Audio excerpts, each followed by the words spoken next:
Chapter 9:28. In fact, one of the key issues that Roland had mentioned before was air defense. As a man who had experienced modern warfare, the importance of air superiority was almost ingrained in his mind. Due to the breadth and depth of the sky, the side with the advantage could choose to attack from any direction and at any time. Before the advent of radar, such an attack could be said to be impossible to defend against. Without reliable air defense, it would be no different from a fool's dream to establish an artillery position under the nose of the demons. Roland was now sure that after Lorgar escaped back to Neverwinter, the demons had approached the border of the western region more than once. Otherwise, they would not have been able to determine that this was a city mainly inhabited by ordinary people and tried to use the threat of the first battle of divine will to repeat the same trick. However, neither the sentry posts on the impassable mountain range nor the gods' punishment witches who went out of the defensive line to carry out early warning and reconnaissance were aware of the demons. If Sylvie had not taken over the vigilance work, perhaps the First Army would not have been aware of this round of attack until the demons appeared outside the city wall. This was sufficient proof that, with the current technological conditions, the vast sky would be the biggest loophole in Neverwinter's defensive line. After all, for this era, an air force was really an unimaginable concept. After knowing that the demons had devil beasts that could fly, Roland had been thinking about air defense. Unfortunately, no one had expected that the demons would appear so early, so the planned impassable mountain range defense line, telephone network, and new weapon development had not been completed. He was not surprised that the First Army could not achieve victory. As a transitional weapon, the revolving rifle was used to supplement the blind spots of artillery and machine guns, and it was useful for cleaning up the battlefield. However, its shortcomings were becoming increasingly obvious. The limited chamber pressure led to its low accuracy and short range. If not equipped with specialized loaders, the ammunition capacity of the 5 bullets per unit of time was very limited, which was not good for scattered soldiers. In addition, the shooting in the air had lost the usual stable fulcrum and could not be adjusted by judging the impact point, so it was easy to imagine the hit rate. It was not impossible to improve this situation in a short time. The simplest way was to make changes to the above points. It was already planned to gradually replace the revolving rifles and replace them with brand new bolt rifles. Before that, some parts still needed to be processed by Anna, so only a small team of accurate shooters was equipped. However, as the new generation of machine tools was put into use, the workers gradually became familiar with the new manufacturing methods, so they could process and assemble without relying on witches. Once the conformity rate was guaranteed, it was not difficult to increase the production capacity. However, it was somewhat difficult to rely on a few rifles for air defense. Compared with the revolving rifles, the former would have a higher accuracy and shooting range, but the firing rate would be reduced. Moreover, the complicated tracer bullets were too much for the bullet production line to bear. Even if they started to solve the technical problems now, the production would be stabilized. Therefore, the bolt rifles could only be used as auxiliary weapons. The First Army needed to have an air defense. Roland reckoned that it was basically impossible for him to take the advanced fire control route, so the barrage became his only choice. The most effective method was to modify the Mark I HMG into an anti-aircraft machine gun. This was also a common practice throughout history. There was no need to add any additional burden to the production and logistics. All they needed to do was to design a set of dual-purpose mounts and sights, and they would be able to achieve a certain level of low-altitude defense. Previously, when he designed the Mark I gun, he did not use a water-cooled barrel. Instead, he used a lightweight air-cooled barrel. This was also in consideration of the subsequent modifications. The heavy machine gun had a high firing rate, a long range, and a strong power. It was just enough to deal with the mad demons. If the demons had 2 Mark I Type 1 machine guns that could shoot in the air when they attacked the city wall, the result might have been completely different. After the meeting was over, Roland did not return to his office immediately. Instead, he went to the Arithmetic Academy. This new academy was located at the southern end of the castle district and was connected to the chemistry laboratory next door. Most of its members were members of the Astrology Association. However, with the help of the School of Sages, Many citizens who had completed their primary education courses chose to work in the Arithmetic Academy. The number of applicants was even 10 to 20% higher than the number of applicants from the alchemist workshop. Roland speculated that it was probably because of the frequent explosions in the laboratory. Astrologer of Dispersion Star greeted him in the hall. After bowing, the chief astrologer excitedly expressed the profoundness and beauty of mathematics. "Your Majesty, please forgive my rudeness. The book, Analytic Geometry, that you gave me was simply a work of God. I never thought that one day the world would be so clear. It has nothing to do with the brightness of one's eyes, but the way one thinks. Even if I become so old that I can no longer look up at the stars, the world is still as clear as before. For example, in my eyes, your curly hair is pure numbers and symbols, and your robe and boots." Seeing that Dispersion Star could not stop, Roland had to interrupt him. "Have you mastered all the contents in the book?" "I can't say for sure, but most of them should be fine." Dispersion Star calmed down. "In the past 6 months, apart from the calculation tasks you gave us, we have been busy with a huge task, which is to re-record all the stars we have observed in the form of equations. For this purpose, we have established the star coordinates and confirmed that the star of extinction, which is the bloody moon you mentioned, has not moved." In the past, Roland had paid attention to the bloody moon. After all, its arrival symbolized the beginning of the battle of divine will. However, now that the demons had appeared, it was meaningless to pay attention to this star, which was a countdown. "I have a new calculation task for you to do as soon as possible." Roland went straight to the point. "But this time, it's not just simple arithmetic. You also need to cooperate with the First Army to solve a practical problem." "Do you mean writing the firing table like last time?" "It's more complicated." Roland shook his head. "With the help of the craftsman, you have to make a device that can predict the target's movement. It is controlled by 2 interacting equations, one describing the horizontal displacement and the other describing the vertical displacement. I have a general design idea here, but you have to confirm the specific parameters after you test it." Chapter 929. However, the most effective way to deal with the enemy in the air was to use another kind of aerial weapon. During the era of the Union, this task was usually carried out by witches. A few extraordinary witches who could soar in the sky and a few extraordinary witches who wore stones of flight were the most elite fighting force of the Union. Although this force belonged to the Blessed Army, it had a higher status than other combat witches. According to Pasha, all the 3 chiefs of the Union had come from this force. 4 ordinary human beings who had neither the ability nor the use of magic stones, the only thing they could rely on was their brains and hands. Replacing wings with machines, they could get rid of the shackles of gravity and lift their heavy bodies into the sky. This was the right way forward. In order to take control of the air, Neverwinter had to build its own flying force. He needed to build a real plane. However, Roland also knew that he still had several difficulties to solve before he could achieve this goal. Even the ancient biplane of the First World War was a complicated thing for him. Unlike the simple power output and braking system of a train, the several movable rudders of a plane were enough to give him a headache. More importantly, he had no experience in operating a plane, so he could not be sure whether the mechanical devices would work or not. Fortunately, the glider project could make up for this gap to some extent.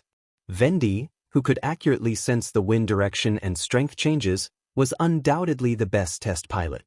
With the protection of Lightning and Maggie, at least he did not have to fill in a set of operating manuals at the cost of human lives. "Your Majesty," Astrologer of Dispersion Star's reply pulled him out of his thoughts. "I've received your order.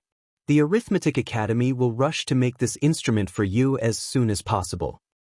"Very good." Roland nodded with satisfaction, thinking that it was indeed the right choice to bring the entire Astrology Association to the Western region. He only needed to explain the principle and the astrologer would figure out what he wanted. What was even more worrisome was that the astrologer's hands-on ability was not inferior to their mathematical ability. After all, blacksmiths did not know how to make a perfect astrological telescope. Most of the equipment was assembled by the astrologers themselves, and they ordered the parts themselves. It seemed that as a school of sages, the Astrology Association was not much inferior to the alchemist workshop. Just as he was about to leave, astrologer of dispersion star seemed to have something to say. Is there anything else? Roland took the initiative to ask. It's like this, Your Majesty. The scholar coughed twice. There's something I don't understand. Why is the cover of this analytic geometry and the mathematics books you gave me marked with the word intermediate? He couldn't help but chuckle. That's all you want to ask? If it's not convenient for me to reveal it, please forgive my rudeness.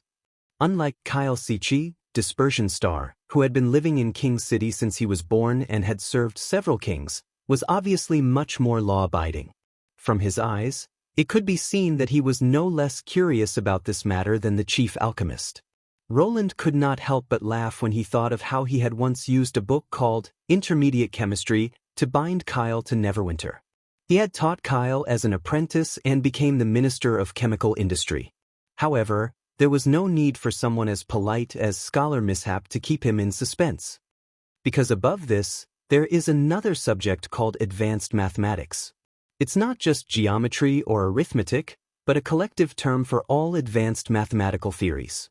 If the elementary and intermediate books I gave you are the tree trunks, then advanced mathematics is the branches and leaves. But this subject is too difficult. So it has another name. What's it? From beginner to giving up, Roland said, spreading out his hands. Dispersion Star's eyes widened. Apparently, he did not understand the joke. Your Majesty. I'll never give up. I won't hesitate even if I have to sacrifice the rest of my life. Can I have a look at it? Somehow, looking at Dispersion Star, Roland suddenly felt a little guilty for dozing off in the advanced mathematics class. He cleared his throat and said, Of course. When you've finished this task, come to the castle to get the books. Yes, Your Majesty. Dispersion Star knelt down excitedly. After leaving the Arithmetic Academy, Roland turned around and went to the backyard of North Slope Mountain. In addition to the anti-aircraft machine gun, he planned to buy some equipment for the gods' punishment witches. After several months of living with them, he was sure that the Tequila survivors had a strong desire for revenge against the demons. If Neverwinter was determined to fight against the demons because they would die if they did not resist, then the gods' punishment witches' obsession had gone beyond the scope of survival. In the eyes of the ancient witches, the demons were the source of their suffering for hundreds of years, the enemies of their family and friends, and the nightmares that they wanted to get rid of. It would be a waste for such a group of soldiers with extraordinary strength to fight against the demons with swords and spears. The gods' punishment witches could carry weapons that were difficult for ordinary soldiers, which meant that their combat efficiency was several times higher than that of ordinary people. They could be said to be the best single heavy firepower support unit. Roland's original idea was to design a portable Mark I-type heavy machine gun with a backpack ammunition box. The gods' punishment witches could become mobile turrets that could shoot hundreds of bullets no matter what kind of demons they encountered. But now he changed his mind. Now, some of the heavy machine guns needed to be used as anti-aircraft machine guns. With the addition of the newly produced Mark I type, it was foreseeable that the bullets would be consumed at a rapid rate in the future. With the current production capacity of Neverwinter, it was impossible for him to distribute bullets as if they cost nothing. If he prepared another 300 guns for the gods' punishment witches, it would be difficult to get enough ammunition. If they had to stop after a few shots to save bullets, it would be equivalent to losing the purpose of mobile turrets. Therefore, it was best for the new weapon to be a large firearm with high power, low consumption, simple structure, and easy maintenance. Roland quickly drew a rough outline of it on the paper. It was an automatic shotgun with a caliber of 40 mm and an air-conducting recoil mechanism. The advantages of the shotgun were very obvious. It did not require accurate shooting, had a wide killing range, had a large caliber, and could effectively increase the shooting distance. The automatic firing strengthened the fierce firepower. It could be used as a supplement to rotary and bolt rifles to quickly eliminate the enemies who broke through the blockade of artillery. It could also be used in surprise attacks to actively approach the target to be ambushed. At least during the second battle of Divine Will, the demons' main combat method was close combat. Even in battles, it was very likely that the mad demons would not choose to throw bone spears. Instead, they would rely on close combat to determine the outcome of the battle. At that time, the gods' punishment witches equipped with automatic shotguns would definitely make their opponents suffer. 5 days later, Sylvie once again found traces of devil beasts. Chapter 930. The Lord's Castle, the camp of the First Army, and the third border city received the news almost at the same time. In the past few days, Roland had set up 2 more short-distance routes so that the garrison commander and the tequila survivors could contact him immediately. That's too fast. Pasha sounded doubtful. Based on previous experience, the second threat should come half a month to a month later, especially for cities like Neverwinter that can't be reached within a day. Why? Asked Roland. To prevent public opinion from spreading. When the news spreads, no matter what promises the Lord makes, the second attack will further destroy the morale of the common people. Therefore, it's necessary to wait. Pasha explained, the demons seem to be acting too hastily. I see. Roland nodded. Indeed, for an ancient city, 5 days' worth of news could only be spread among the underground rats and a few taverns. For those people who busied themselves for the entire day just to have a meal, the degree of information obstruction was not something that modern people could imagine. He now somewhat believed the ancient rumor that Pasha had told him. After all, the demons' actions were too similar to the style of humans. If there was no human guiding them, how could the demons know the human world so well? What are you going to do? Alka interrupted. What else can I do? Kill them, of course. Roland said without hesitation. Although it was a rush, the new sights had just been installed on the Mark I the day before, and the machine gun squad selected at the last minute had only done one simulated shooting with a balloon. Many witches had returned.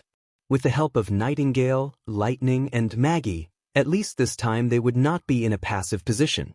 He looked at Nightingale and the others. Just follow the plan. Remember, the most important thing is always safety. Lightning understands. The little girl raised her hand. Maggie understands too, Coo.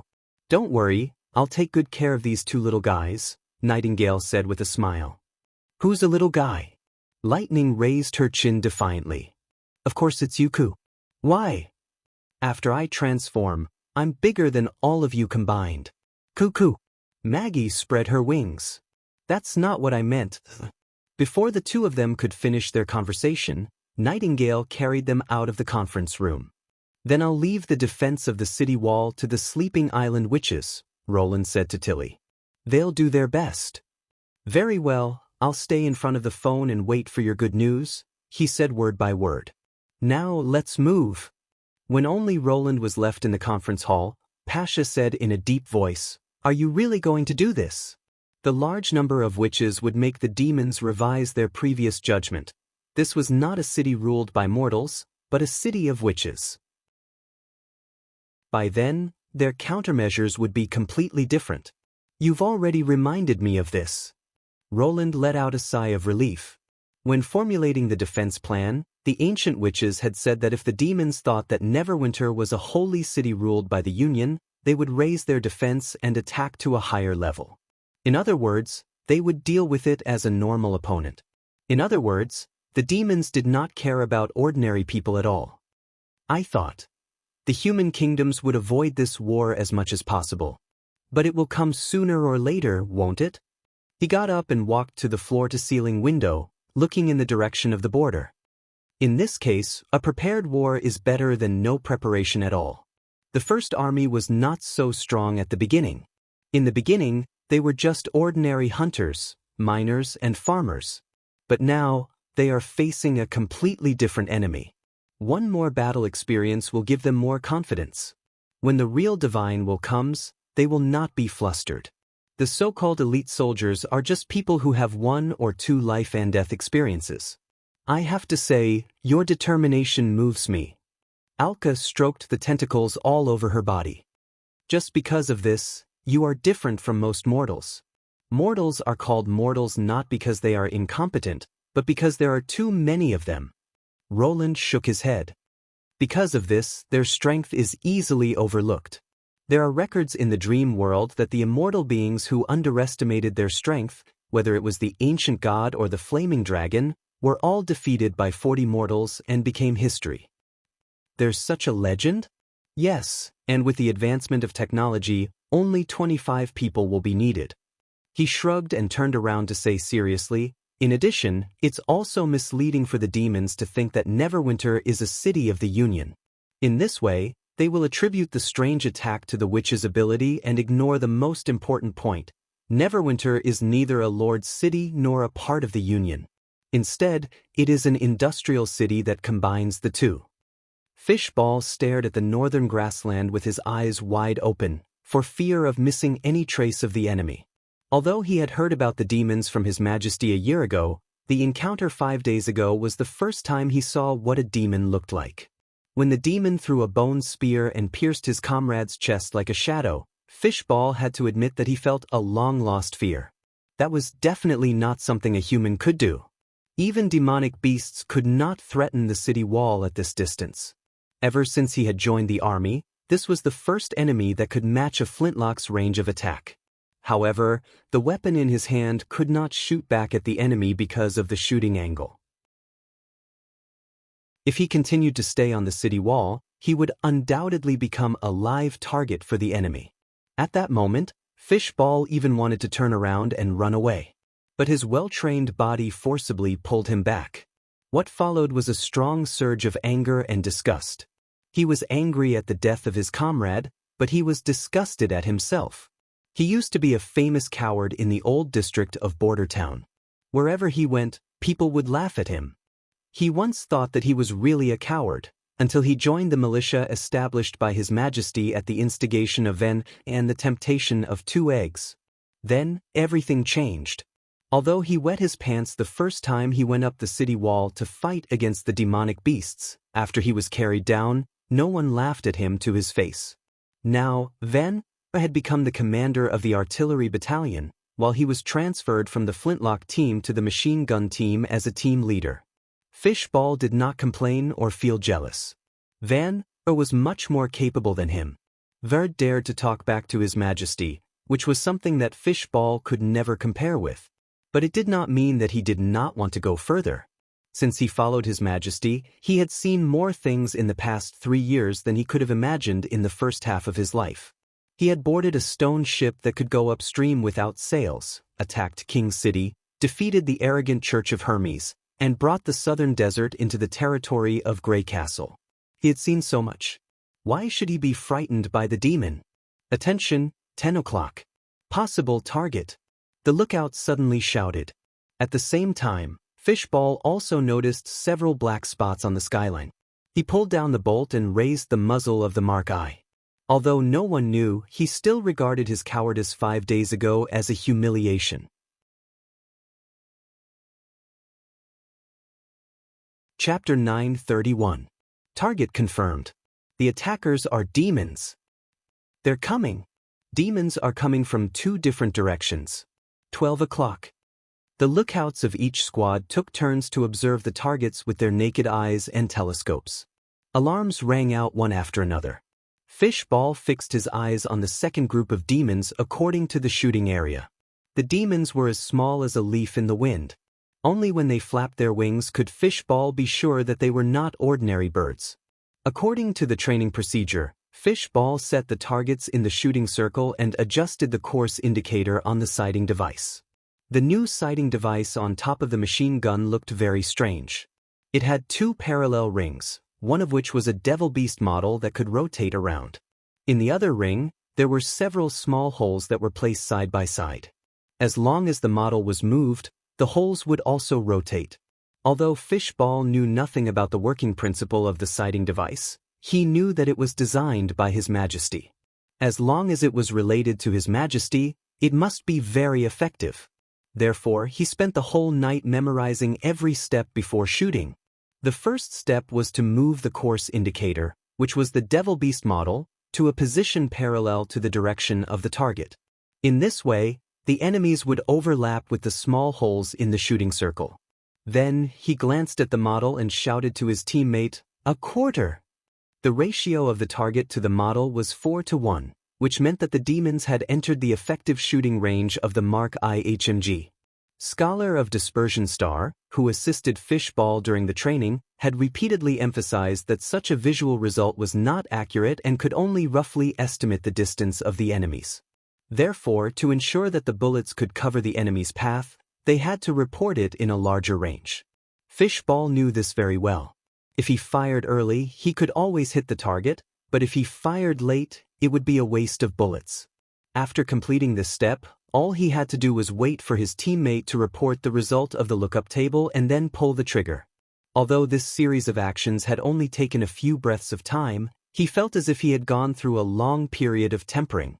The surrounding shouts were getting further and further away from him, and for a moment he could even hear his own rapid heartbeat and breathing. The slightly wet and slippery feeling in his hand told him that the timid Fishball had not left him. However, this made him even more determined.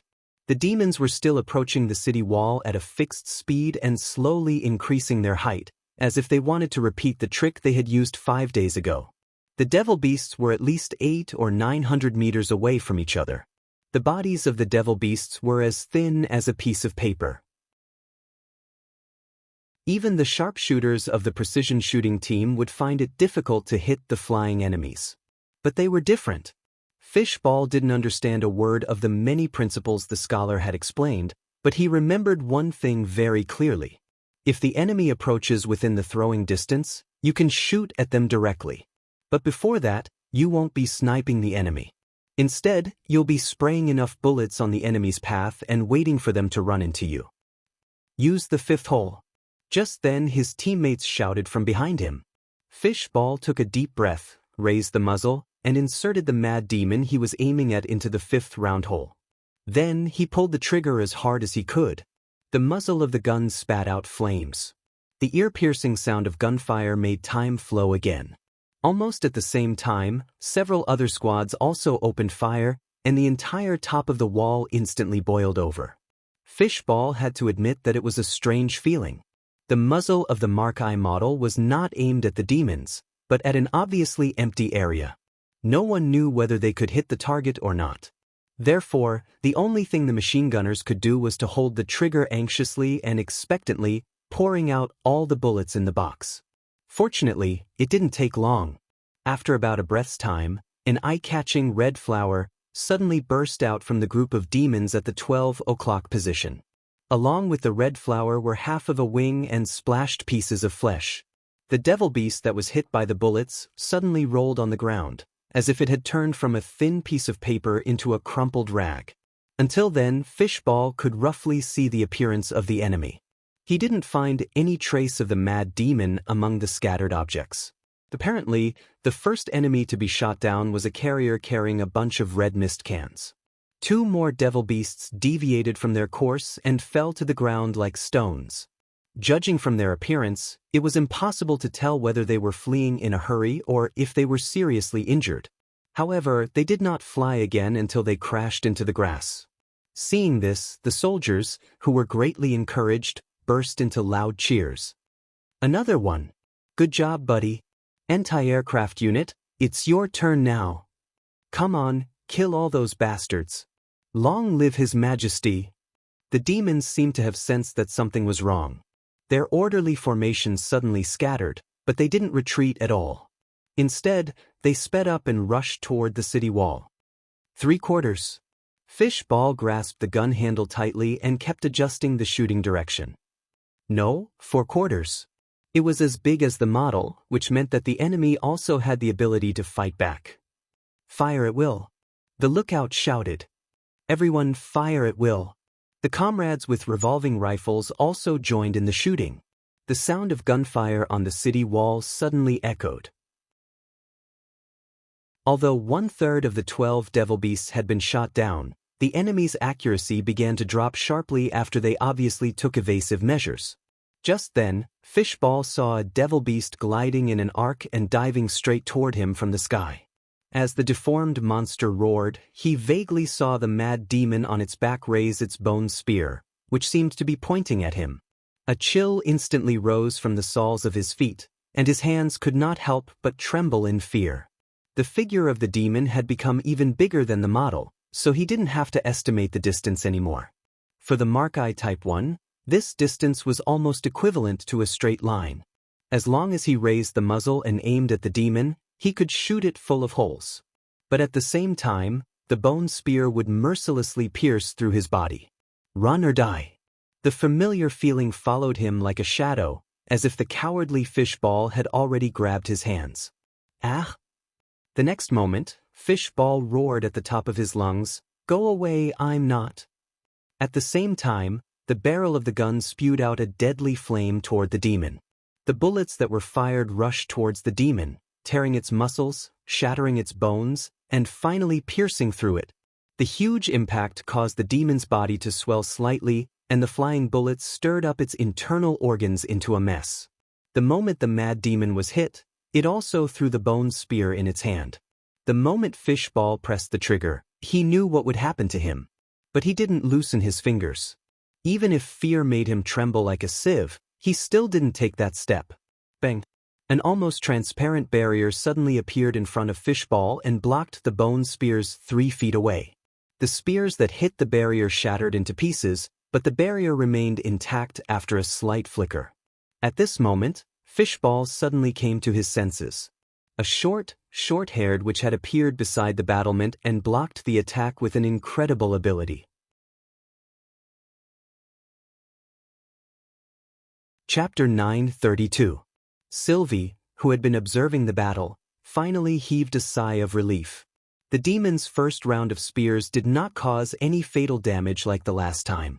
With the help of the witches from Sleeping Island, the bone spears were either blocked or inexplicably lost their accuracy. Only one spear hit a heavy machine gun, and the splashing debris temporarily silenced the unit. However, with such injuries, as long as the battle was over, Nana would be able to help the soldiers recover. The mad demons had to wait for their arms to recover for the next round of attacks, but the first army would not stop shooting. The longer the demons stayed within this distance, the higher the chances of them being shot down. The outcome was basically a foregone conclusion. The enemies seemed to be aware of this. With a loud horn, the devil beasts that had not been shot down turned around and began to speed up their escape to the west. Compared to the dazzling attack formation, the opponent's escape route was much clearer. During this process, another devil beast's wings were broken, and it fell into the concealing forest unsteadily. At this point, there were only 5 flying demons left, only 3 of which were carrying mad demons. Sylvie transmitted the information to the last ambusher through the sigil of listening. And they would also be the end of the entire battle plan. Copy that, Lightning. A familiar voice came from the other end of the sigil. I'm going. Please enjoy the performance of the great explorer. Be careful. Before she could finish her words, she heard the whistling of the wind. It was the signal of falling from the sky, and also the omen of the arrival of the Grim Reaper. The demons controlling the devil beasts would never have expected that someone would attack them from above. They were born with the advantage of attacking their enemies from the sky, but this time, they were facing a witch who came from above the clouds. Their advantage no longer existed. Lightning quickly increased her speed to the limit of the windproof goggles. 120 kilometers per hour. It was almost twice as fast as Maggie in her devil beast form. If she went any faster, the violent airflow was likely to directly overturn her goggles. What she needed to do was the same as when she bombed King City. She just needed to adjust the direction and throw the bomb at the flying demons. But this time, the bomb she was carrying was Ashes. The addition of the extraordinary was a last-minute decision. As Ashes could only control the stone of flight to move up and down, she could not fight alone. It would be a waste to leave her on the ground, so she simply let the little girl carry her. This operation was surprisingly smooth. Ashes, who could float in the air on her own, did not burden Lightning at all. At the same time, her extraordinary physical fitness also allowed her to fly at high speeds without being affected at all. After passing through the thick layer of clouds, the scenery in front of the two suddenly became clear. The 5 demons that Sylvie had pointed out also came into view. Until this moment, they still hadn't noticed the abnormality above their heads. Lightning threw ashes at one of the demons with all her might. The latter unsheathed its long sword and pounced straight at the demon's mask. Hearing the whistling sound of the sharp blade cutting through the air, the demon finally reacted, but it was too late. It swelled its arms and raised the bone spear horizontally, trying to block the witch's attack.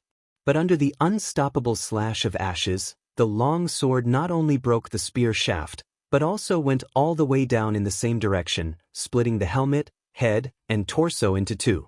The last image left in the demon's sight was the pair of golden eyes of the extraordinary. The remaining demons screamed in fear. They pulled away from the left and right sides and raised their bone spears at the same time. They did not seem to care about the masterless devil beast at all. However, at this moment, a bone-chilling roar attracted their attention. Roar, roar. The giant devil beast that Maggie had incarnated finally rushed out of the clouds and swooped down toward the demons. Compared with Ashes, who had amazing fighting power, the demons finally focused on the larger Maggie. This could not be a real devil beast, because she was carrying a witch on her back. The 2 spears flew out of the demon's hands and 2 ghostly shadows shot at Maggie. But the next second, the devil beast disappeared without a trace. The 2 spears completely missed their target and did not even touch the skin of their target. In the place where the devil beast used to be, there was only a proud white pigeon left. Coo! In a split second, Nightingale had already landed in front of the demons. The strange characteristics of the misty world limited her movement in the air, so she could not come and go without a trace like on the ground. But when she was only a flash away from the enemy, the result was already decided. After that, Nightingale became the master of the battlefield. Without the god's stone of retaliation, the demons could not even see where the enemy was. The narrow back of the devil beast was as wide as a square for Nightingale. While shooting the demon with the revolver, she did not forget to pull the reins and fly toward another devil beast that had fallen into a daze. The remaining mad demon made its last struggle. Ignoring the consequences of paralyzing its arm, it continuously threw 2 bone spears at Nightingale. The shining blue magic stone not only drained its magic power, but also withered half of its body. However, Nightingale did not even dodge. She turned the black and white world upside down and turned the sky into the ground. Then, she stood on the belly of the devil beast and let it take all the attacks. Not only that, but the rolling misty world also made them lose track of each other. Caught off guard, the 2 devil beasts suddenly collided with each other. The misty world instantly shrouded them. This was a world that the demon had never stepped into before. The distorted light and shadows made it momentarily forget to fight back. By the time it regained its senses, the silhouettes that were as thin as silver threads had rolled up like the waves of the sea, covering the sky and covering the earth, pressing down on it. When the enemy appeared again, both the flying devil beasts and the mad demons had become pieces of scattered flesh. Maggie turned back into a giant beast and easily caught Nightingale. On the other side, Ashes, who had just killed her mount, was also pushed over by lightning. 2-1, it's my win, Nightingale said to the extraordinary and made a gesture of 2. Ashes shrugged and did not comment. After the 4 of them landed steadily, Lightning took out the sigil of listening from her satchel and asked, Sylvie, can you find the other 2 escaped devil beasts? After a short silence, Wendy said, Yes, I saw them. They are about 5 miles northeast of you. Very good. Please guide me in the right direction later. Do you want to go alone? And Maggie? Don't worry. Lightning patted her chest. They are just 2 ownerless beasts. None of them can run away, Coo. Maggie turned back into a pigeon and flew over the little girl's head. She raised her head and said, Pay attention to the gas tanks that contain the red mist. Don't stick to them, Nightingale said. If you encounter new enemies, remember to retreat immediately, Ashes added. Got it? Leave it to the explorer. Lightning gave a thumbs up and then took Maggie into the air and chased after the fleeing enemies. Chapter 9:33. An hour and a half later, Roland, who had been waiting by the telephone, finally received the last report. Nightingale and the others who were responsible for the ambush not only did not let a single demon escape, but also seized a bunch of gas tanks that stored red mist. In addition to the enemies swept down by the air defense squad and the mad demon that Leaf had captured in the misty forest, this defensive battle could be said to have achieved an unexpected harvest. First of all, the most important thing was to restore the morale of the First Army. Although the enemy was not as easy to deal with as the Knight Regiment or the demonic Beast Tide, at least they had the strength to fight back. Moreover, the demons in the legends were not as powerful and unpredictable as those in the ancient stories. They were still ordinary people, and once they were hit by firearms, their resistance was not much better than that of the God's Punishment Army. Secondly, with the captives, it was easier to carry out the propaganda work in Neverwinter. Roland believed that as long as the migrants saw what the demons looked like, their prejudice against witches would disappear. How could a monster that was so different from human beings and could not speak the language corrupt the witches from thousands of miles away and turn them into the minions of the alien race? The final harvest was the enemy itself. Since the magic blood could not be preserved separately and would quickly lose its vitality after the death of the host, he did not expect to use the enemy's blood to make new sigil. Unexpectedly, when Agatha was not back, Celine took the initiative to take the job of making sigil. According to her, Agatha was indeed the most outstanding in the entire Quest Society, but basic sigil making was a necessary knowledge for the official members of the Quest Society. In addition to the quality of the magic stone and the blood, the carving of the veins was also a major key. Although it was not as important as the first two, for example, a straight line could be drawn with a wooden stick in an emergency. However, the delicate and even multi-segment veins could better display the effect of the magic stone. To achieve this, there was nothing more accurate than tentacles. Whether it was the sense of touch, strength, or quantity, tentacles had incomparable advantages over fingers. Hearing Celine's self-praise, it took Roland a while to reverse his endless thoughts. Fortunately, he could not see these deep thoughts through the mind communication, otherwise he would not be able to clear his name even if he jumped into the Yellow River. Of course, this defensive battle did not bring good news.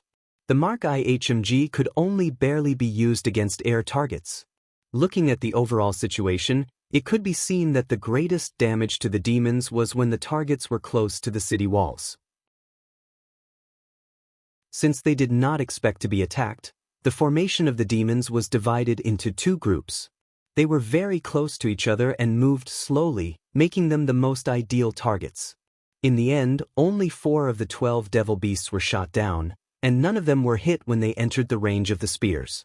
Fortunately, the mad demon's best throwing distance was about 200 meters, and the Mark I's almost straight trajectory increased their accuracy.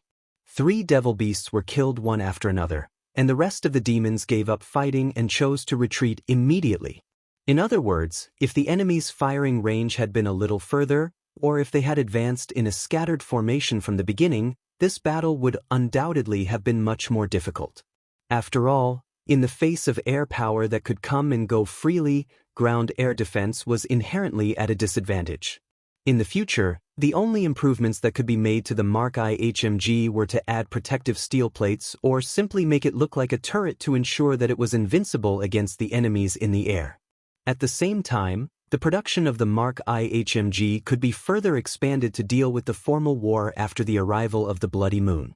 But Roland knew that without an air force that could also come and go freely, it would be impossible to really eliminate the threat of the devil beasts. But let's put this aside for the time being. He put down the quill in his hand and heaved a long sigh of relief. He had finally won.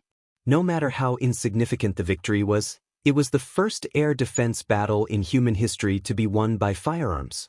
Thinking of this, Roland ordered someone to call Bear of Mons over. Hold a celebration ceremony in the central square tonight. According to the standards of Victory Day, make it as lively as possible.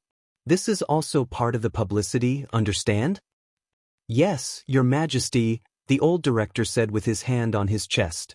5 days after the celebration, Snake Tooth received a letter from City Hall. Who knocked on the door just now? Tiger Claw asked in a daze. Isn't it off duty today?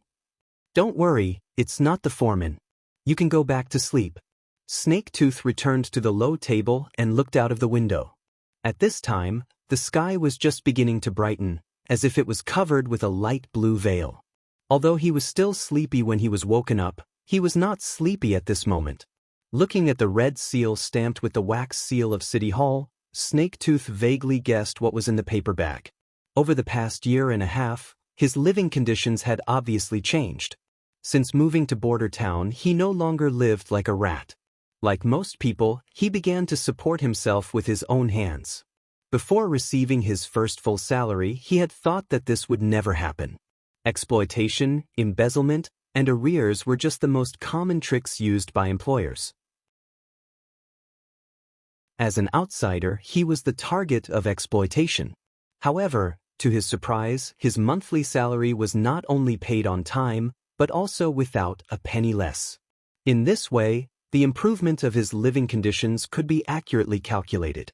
His monthly salary was 12 silver royals, so he could save more than 1 golden dragon in 9 months, which was also the cheapest price for the down payment of a house in the residential area of Neverwinter. If he took another job, this goal could be shortened a lot. Since he could calculate the days, he had expectations. His Majesty's promise was being fulfilled one by one, and he had more and more expectations. Snake-tooth carefully opened the letter and poured the contents on the table. There were 3 pieces of paper of different colors and sizes. The first one was the thickest, about the size of a palm. There were only a few lines of words on it, but it made his heart skip a beat. This was undoubtedly the identity certificate of an official resident of Neverwinter. Compared with the temporary identity card, this piece of paper was wrapped in a layer of transparent hard film and looked very smooth. In addition to his name and date of birth, there was also a lifelike portrait on the card, which showed that it was Snake-tooth himself.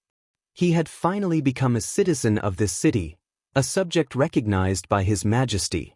Snake-tooth suppressed his excitement and turned his eyes to the second piece of paper. It was a notice. Since he could only attend night classes on weekdays, there were many paragraphs on it that he could not read fluently, but it was not a problem for him to understand the general content.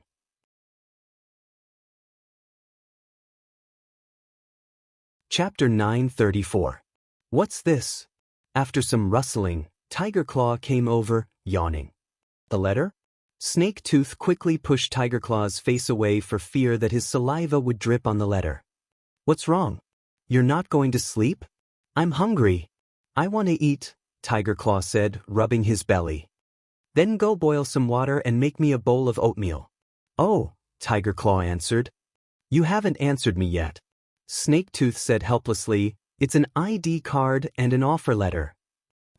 Tiger Claw's eyes lit up and he squeezed his way back to Snake-tooth.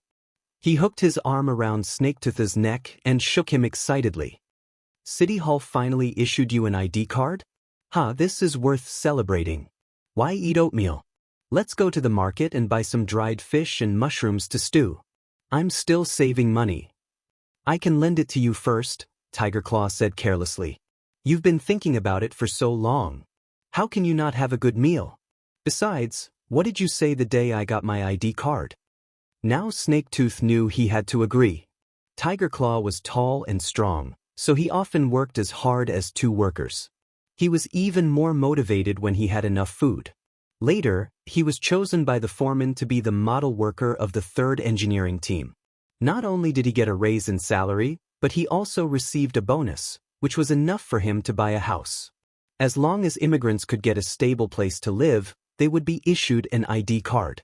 Therefore, on the day Tiger Claw got his house key and ID card, Snake-tooth not only urged him to prepare a sumptuous celebration meal, but also moved his bedding and clothes into his concrete house. I know, he cried. I'll go and buy them later, all right? Hey, it's a deal. Tiger Claw climbed back to the bed proudly and began to rummage for clothes. By the way, what's that notice?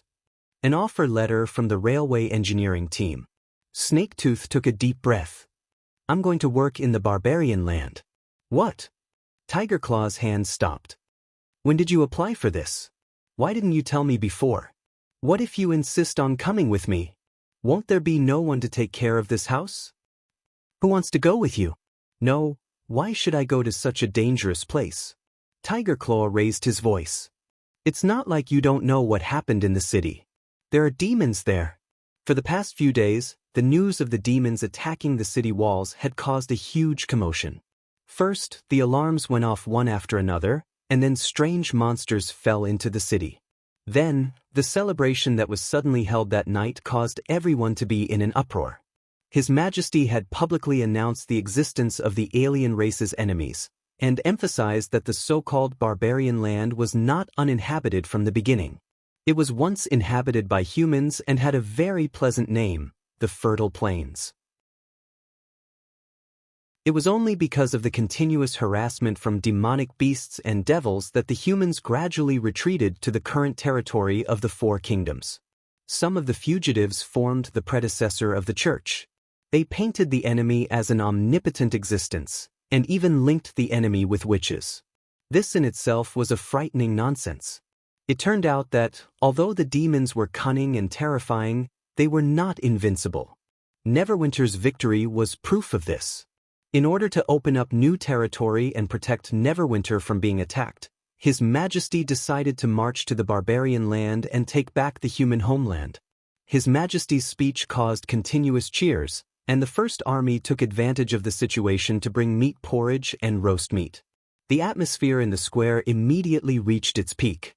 In the following 5 days, people could hear people discussing this matter wherever they went, including the engineering team.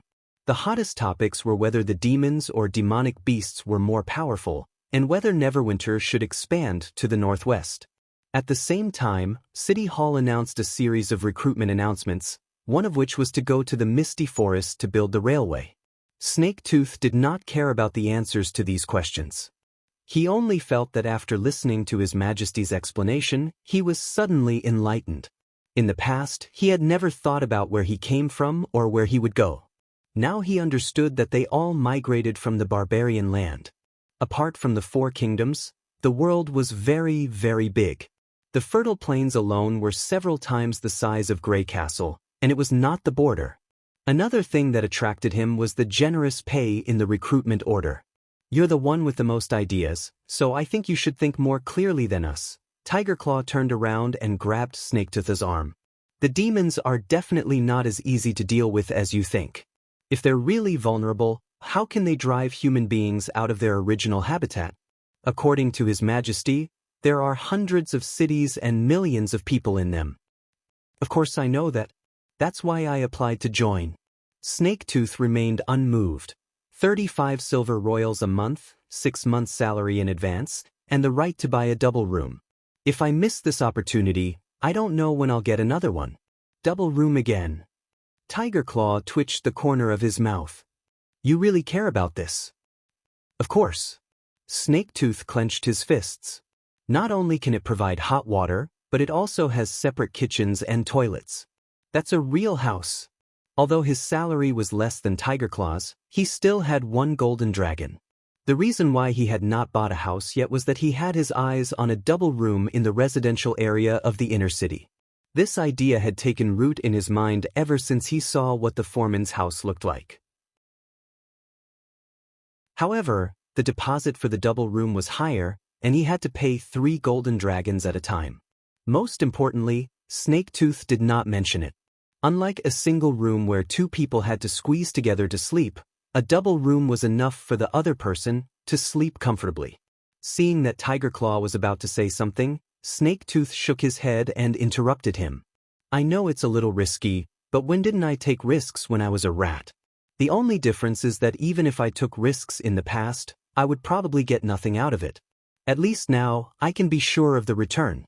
Although you think I'm smart, it's useless in Neverwinter. If we only want to be safe, why did we come to this strange place in the first place? Anyway, I can't argue with you. Tiger Claw reached out his hand to show his surrender. As long as you think it over carefully. Don't worry. I'm not so greedy that I don't care about the cost. Snaketooth spread out his hands and said, this engineering team will not only be protected by the First Army, but also some witches. Even if we encounter demons, we won't have to rush forward with a pole and shovel. Generally speaking, it's safer. I hope it's as you said, Tiger Claw muttered. I'm going to wash my face. My stomach is growling. Since you applied for a job with a higher salary than mine, I can't be too stingy with this meal. Snaketooth rolled his eyes. While Tiger Claw was washing his face, he unfolded the third piece of paper and was stunned. It was a transfer contract. The general content of the contract was that no matter what happened, City Hall would not embezzle the salary and other rewards that should be paid. In case of any misfortune during a foreign project, the signatory could choose one person to whom the property would be transferred. When the contract came into effect, the other party would receive a notice from City Hall. He closed his eyes, and several figures appeared in his mind one by one: Joe, Sunflower, Tiger Claw. Finally, the image stopped on a thin, fair-skinned girl. Snaketooth picked up a charcoal pen and slowly wrote the name in the blank space of the contract.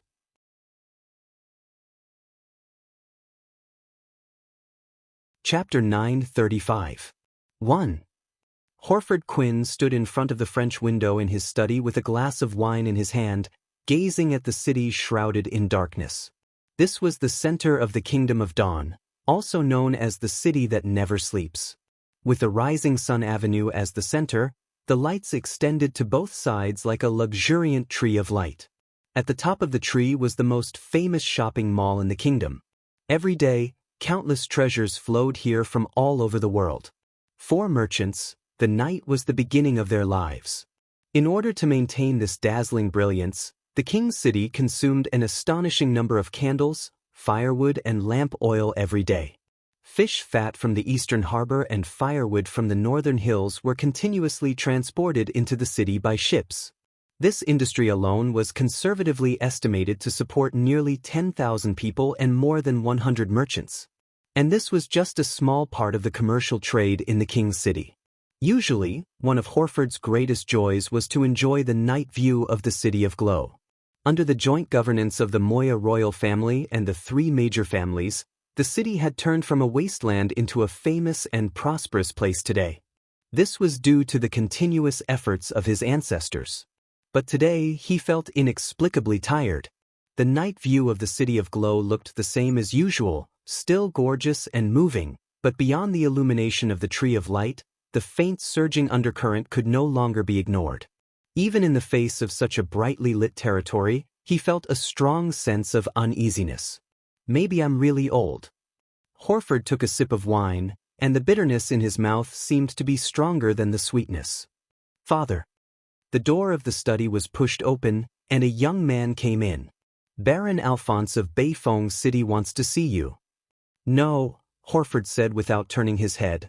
Just say I'm sick. But. He hesitated for a moment, then waved his hand at the old butler beside him. The latter immediately nodded knowingly, turned around, and walked out of the study. Seeing that only the two of them were left in the room, the man said worriedly, Father, this is the 12th noble you've refused. Even I know that there's something wrong with the one in the palace. The purpose of these foreign nobles entering the city is obvious. If you do this, I'm afraid they will mistakenly think. Mistakenly think what? I mistakenly thought. He bit his lip. You were still on His Majesty Appin Moya's side. Horn. Earl Quinn turned around and frowned at the heir of the Quinn family. Do you think it's a mistake for the three families of the Glow Light to stand on the side of the King of Dawn? But now His Majesty doesn't need us anymore, Horn said bravely. Ever since the army suffered a crushing defeat in Hermes, he has never consulted you about political affairs. As the Prime Minister, you can't even step into the palace, and even the patrols outside the city have been replaced with mercenaries. Look at the kind of people the king summons into his castle every day. All he needs now are clowns, performers, and courtesans. The Count did not answer, but looked at his glass in silence. Horn was only 18 years old. Even he could see the meaning behind the nobles from all over the country flocking to the capital. So it was impossible for the other local nobles not to notice any changes. In fact, when he received the news of the army's defeat, he had already expected this day to come. An army of more than 10,000 people, with most of the city's lords participating, hoping to scrape a piece of meat from the giant that was about to fall. However, in the end, not only did they not get any property, but they also lost their lives. If that was all, it would not have been a big deal. The key was that the King of Dawn came back alive, but his Night Legion was completely destroyed. When Appin returned to the capital in a sorry state, the news spread like wildfire. This was equivalent to satisfying two conditions at the same time. Someone needed to be responsible for the failure and the unfulfilled promises, and Appin's power could no longer dispel the other nobles. These nobles who quietly entered the city and visited under the cover of the night was an obvious signal. They undoubtedly wanted to see the reaction of the three families before deciding whether to rely on them or ally with them. However, there was no way that they would maintain the status quo. Horford could guess what the group of people were thinking with his eyes closed. Since they had lost so much in Hermes, they naturally had to find other places to make up for it. Father, seeing that he did not speak, Horn became a little anxious. Things are not like 10 years ago. Appin Moya is no longer the King Moya. Look at the Luashi family. Ata Luashi is still locked up in the palace. You are the prime minister and have a very high prestige among the people. As long as you stand up and bring the other two families with you, the nobles will definitely see you as their leader. Stand up. Earl Quinn's eyes narrowed, and there was a hint of danger in his tone. Horn suddenly choked. He lowered his head in fear and murmured as if to answer or defend himself, "You don't have to stand on Appin's side, do you? Otherwise, why would you say that you are sick and unable to see anyone?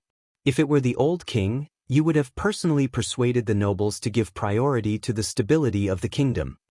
Horford sighed softly. After all, he was still a little too young. Even if that's the case, so what? Do you think Appin Moya can't see this? What? Horn was startled. I bet there are several pairs of eyes watching us outside the mansion now, including who I've met and where I've gone. Appin must know. The Earl returned to the desk and sat down. What do you think he will do to me if I see those nobles? Don't forget, even if he loses the entire Knight Regiment, his control over the King's city will not be weak. From the day Appin ascended the throne, he began to change the guards and castle guards. Openly rebelling under his nose? Do you think those lords will rise up to save me when he puts a noose around my neck? Speaking of indignation, he could not help but slap the table. Why until today, it's always the foreign nobles who come to me, not the Luashi family or the Tokat family. Do you understand now? Horn gasped. Then why don't you go back to your territory first? At least there are your Knight Regiment and mercenaries there, plus the serfs you've recruited. Even if he wants to harm you. The Earl shook his head. The Quinn family has been rooted here for too long. Branches, distant relatives, industries, forces. Even if I can sneak out of the city, I can't take everyone out. As long as there are any signs of trouble, they will not end well. I can't make such a rash move. In fact, my staying in the city of Glow is a guarantee in itself. Saying that I am sick is the limit of what I can do. There is nothing else I can do. Being closely connected to the King's city, which used to be the pride of his family, had now become his fatal weakness. It was ironic. Is that so? But I don't think so. At this moment, a strange voice suddenly sounded outside the door. Horford's face suddenly changed. The speaker was obviously not a servant or a guard in the mansion. Otherwise, it would be impossible for him to make such an offensive move. Moreover, the housekeeper should be guarding outside the door. Why was there no response from outside when this person spoke? Who is it? Horn was also shocked.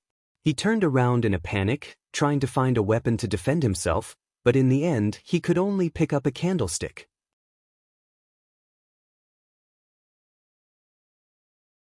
Chapter 936. Earl Quinn was so stunned that he did not even notice that the wine glass in his hand had slipped to the ground. The moment he saw her, two names involuntarily appeared in his mind. The former had accompanied him for most of his life, but died of depression because he lost his true love. The latter was the true love that he had lost and would never be able to see again. Even though she had grown a lot taller in the 10 years since they last met, and her appearance was even more outstanding, he could still tell that the two of them were so similar that he almost blurted out the former's name. "Father, do you know her?" Horn's words made him recover from his trance with great difficulty. Horford slowly stood up and asked in a deep voice, "Are you Andrea?" "What? You mean she's the one who has passed away?" Horn's eyes widened as he looked back and forth at the two people who were looking at each other and murmured in disbelief. "Master, it's really the young lady." The old butler looked more excited than anyone else. "I can't be wrong. She has inherited all the characteristics of Madame." "It seems that you still remember me," Andrea said with a blank expression. "Then the rest will be much easier to talk about." Horford's heart skipped a beat. His daughter's awakening as a witch was a secret to most people. Even his wife, Fonte, was kept in the dark. When Andrea's servant reported the incident to him, he made a prompt decision. He pushed the servant who knew about the incident into the river and made it look like an accidental drowning. Then he used his trusted aides to plan the carriage falling off the cliff. Although he knew that doing so might make Andrea hate him, hatred was also a way to remember someone who had been separated forever. However, when they met again, this indifferent feeling became a sharp thorn. Especially when he wasn't sure if what he did back then was correct, this prickling feeling was even more obvious. But the Earl knew that there were more important things at the moment. Why did Andrea appear in the City of Glow, whether her identity was true or not, and what did she mean when she said, "I don't think so"? These were more important than questioning the right and wrong of the past. He suppressed all the doubts and thoughts in his mind and waved to Horn. "You can leave first." "Father," the latter said worriedly. "Do as I say," Horford said in an unquestionable tone. Seeing that he had made up his mind, Horn reluctantly left the room. "Do not disturb the others," continued the Count, addressing the steward, "and close the gates of the court and put out the lights in the hall. If anyone in the house asks, say that I am drawing up some papers, and that no one is to disturb me. Is that understood?" "I'll do it right away." The butler scratched his head. "What about the friends that eldest miss brought?" "Friend?" He looked at Andrea suspiciously. "Bring her to the banquet hall and treat her well." "Yes, master." As the door closed with a squeak, the study room suddenly fell into silence. The two of them looked at each other for a long time until the Count could not help but break the silence. "Although you look quite similar to my daughter, I can't be so hasty to say that you must be Andrea. After all, she was only 16 when she left, and it's been almost 10 years. He paused. "I mean, do you have any other way to prove your identity?" In fact, he had already believed in Andrea's origins.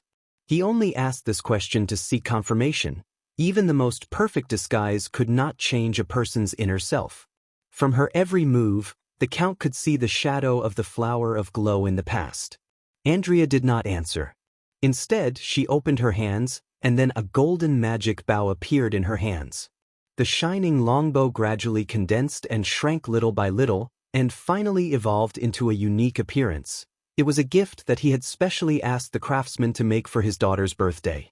At this point, Horford no longer had any doubts in his heart. This bow suitable for beginners had long been destroyed along with the carriage. Now, even he could not accurately describe its appearance. Andrea, who had been particularly interested in archery since childhood, obviously still remembered it. "It's really you?" The Count sighed. "Why did you come back?" "The reason I sent you away back then was because I hoped that you could live on unscathed." "That's all?" Andrea put away the longbow. "Not because you're afraid of outsiders knowing that the Prime Minister had a daughter who was seduced by the devil? I don't feel like I'm being protected, not abandoned. For a witch, there's no real safe place. If I wasn't lucky enough to meet a group of people who shared the same fate as me, I'm afraid I would have died in a foreign land." He opened his mouth, but could not refute, because this was also one of his concerns at that time. If the fact that Andrea was a witch was exposed, the whole family might be in danger. Not everyone could shackle their loved ones and send them to the hands of the church or other nobles with a clear conscience. Rather than let the Quinn family face this difficult choice, it was better for him to make the decision alone. "But that's all in the past." "I'm not here to bring up the past," Andrea said seriously. You must be very curious about how I could openly enter the Earl's mansion. After all, the guards won't easily believe my words. After seeing the butler, I deliberately waited for a while outside the door. Is the man who called your father the heir of the family? When did I have a brother like this? He was adopted from a branch. Your mother died of illness a year after you left, and the Quinn family needs an heir, Horford said in a low voice. If it had not been for the accident 10 years ago, this position would have belonged to the eldest daughter. After hearing this news, Andrea was stunned at first, and then her eyes became gloomy. She was silent for a while before she said, "In any case, there's no way to change the head of the Quinn family for the time being. His Majesty hopes that you can go further, instead of retreating behind the scenes. In the current situation, he doesn't recognize any representative except for Earl Quinn, the head of the 3 big families." What do you mean? Horford could not understand the meaning of her words. You mean by His Majesty?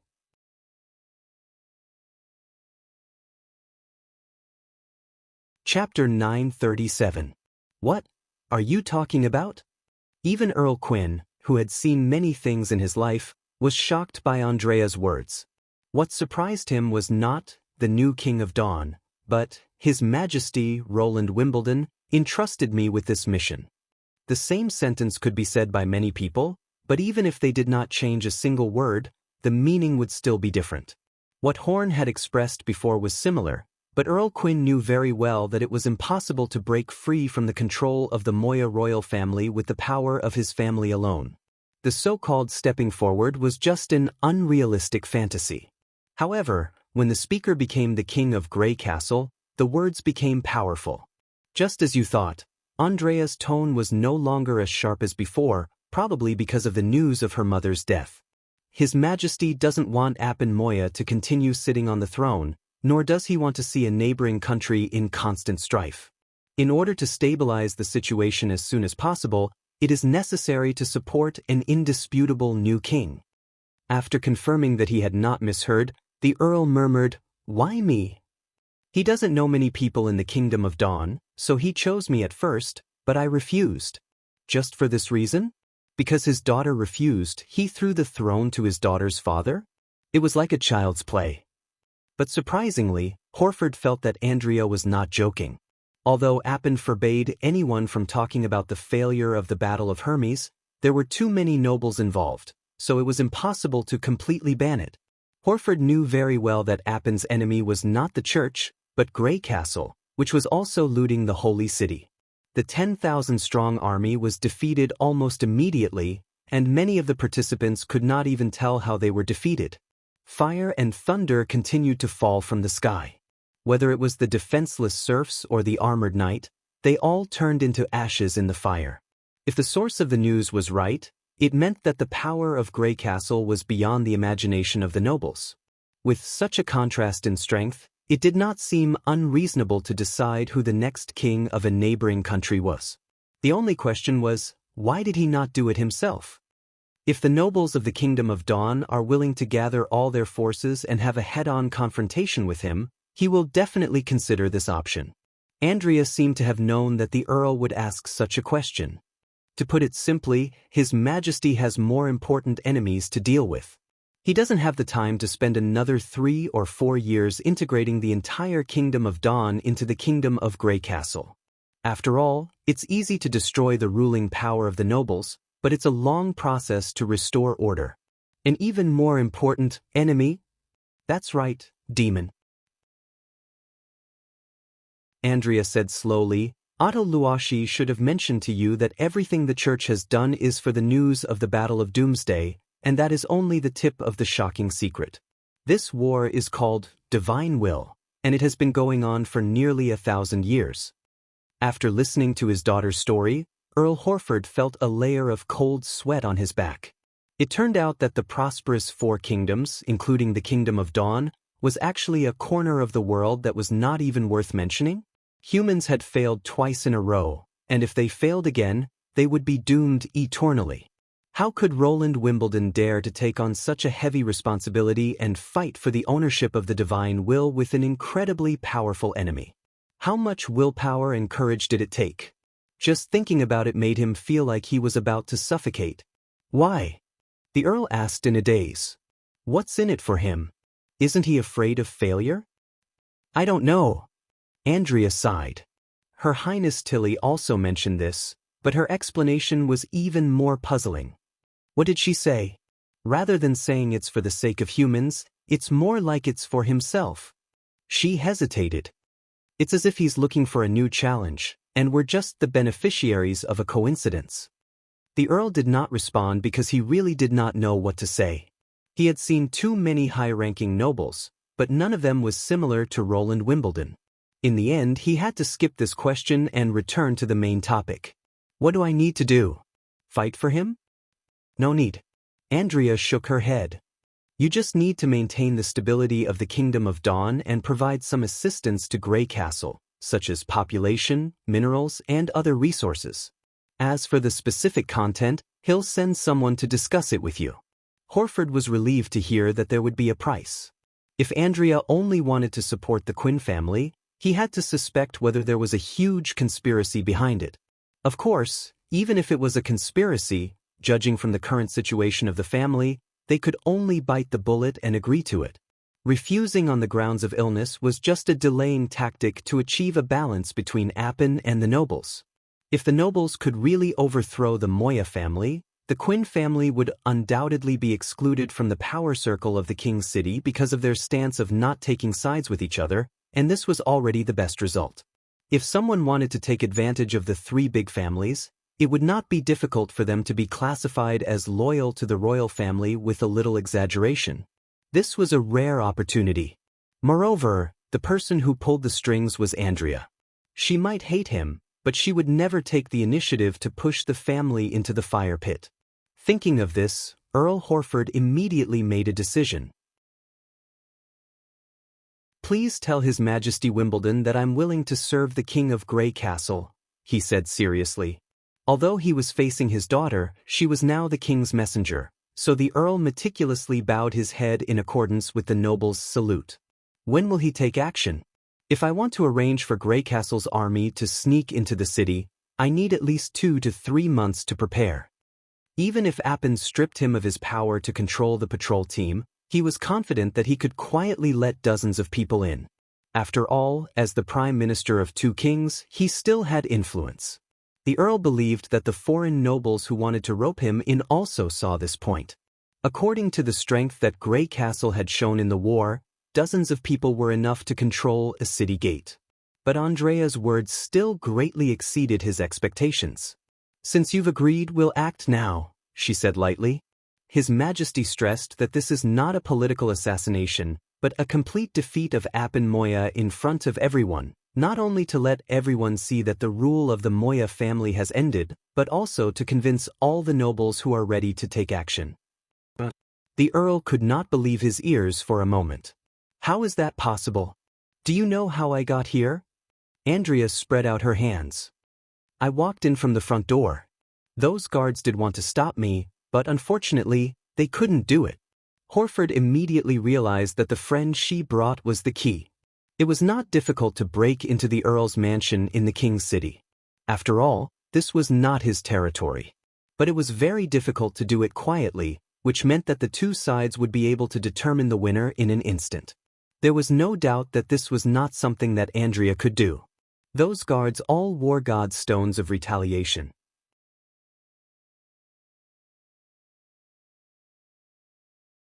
Chapter 9:38. Otto Luashi was awakened by a loud noise. He opened his heavy eyelids and looked around. The candles on the candlesticks were almost out, and the thin flames made the room very dark. He could not see day or night in the dungeon, so the candles were the only thing he had to measure time. Every 6 hours, the candles would be replaced, along with the plates in front of him. But that was in the beginning. Now, whether it was the candles or the food, the delivery time was getting longer and longer. Sometimes he would even wake up hungry and find the dungeon was still dark. How long had he been locked up here?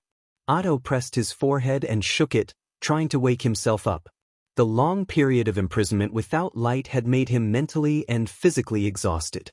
Especially when he woke up in the darkness where he couldn't even see his own fingers, it made him feel a sense of helplessness, as if he had been forgotten by everyone. But he had to live. Because the fate of his father, and even the entire Luoshi family, was in the hands of Appin. Otto propped up his weak body, rolled out of bed, and slowly walked to the railing. In addition to replenishing the plates and water jugs, he also hoped that the guards could give him a razor. The beard that had not been shaved for a long time had grown all over his cheeks. Every time he ate, there would be grease and residue left on it. After a long time, it would naturally emit an unpleasant smell, like moldy and rotten orange peel. If the guards were worried, he could let them shave him. After all, he was a noble and should not be refused when it came to his appearance. Then Otto heard a conversation coming from outside the iron gate. What the hell are those people doing? That's the eldest son of the Luoshi family. Judging from the volume, the speaker did not seem to be whispering, as if he did not care about being heard. Teasing and ridiculing. Isn't that what clowns do? They're crazy. If these acrobatic troops dared to offend the Earl's son, I'm afraid they would become fish food at the bottom of the river the next day. They're just a group of homeless people. You also know that it's a normal day? Usually, the eldest son would be locked up in the dungeon. Now His Majesty likes to watch those guys play tricks. Without the permission of the King of Dawn, I don't think they would dare to do such a thing. Bah, you're just guessing. I'm just saying it casually. Believe it or not, it's up to you. By the way, what can you do if you don't believe me? Are you going to change dinner for that big shot in prison? Sigh, forget it.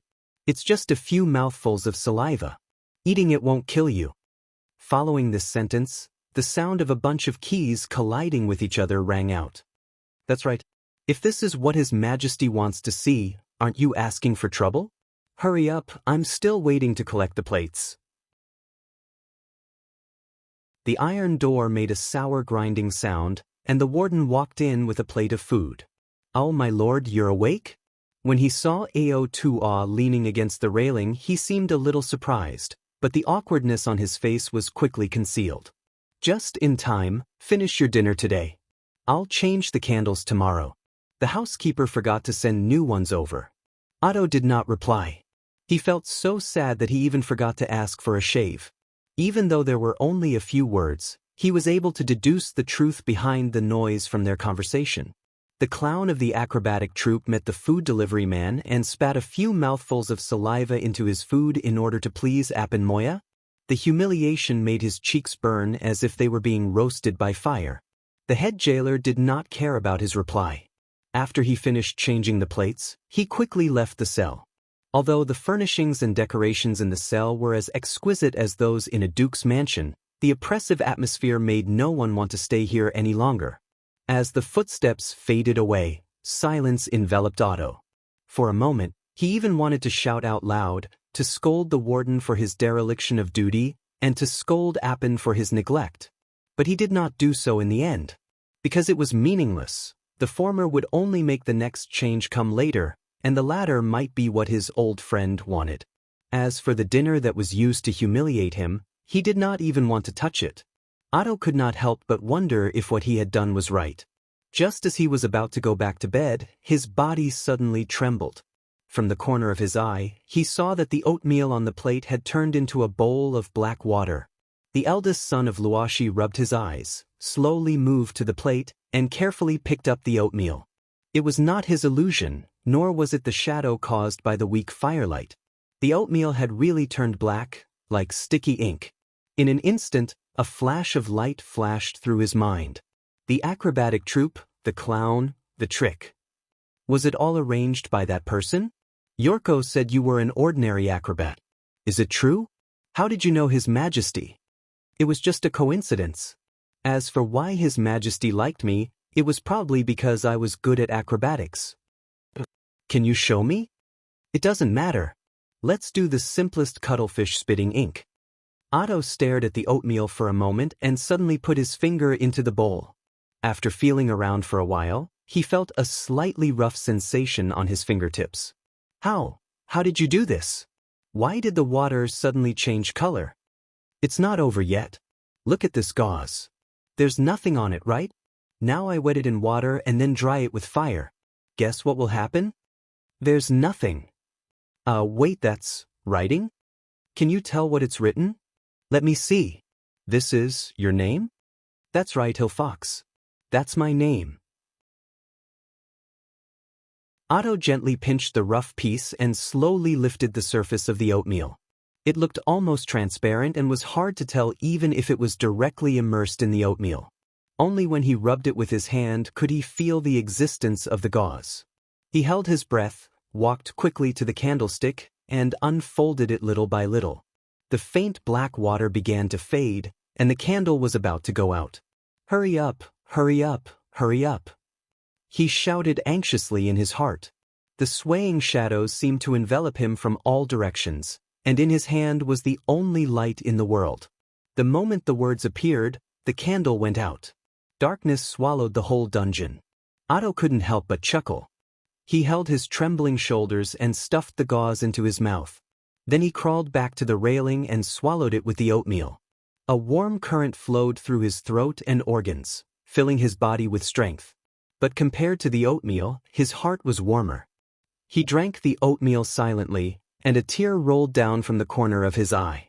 His persistence finally paid off. There were only a few words on the gauze. The handwriting was graceful and elegant, with a familiar feeling from his childhood.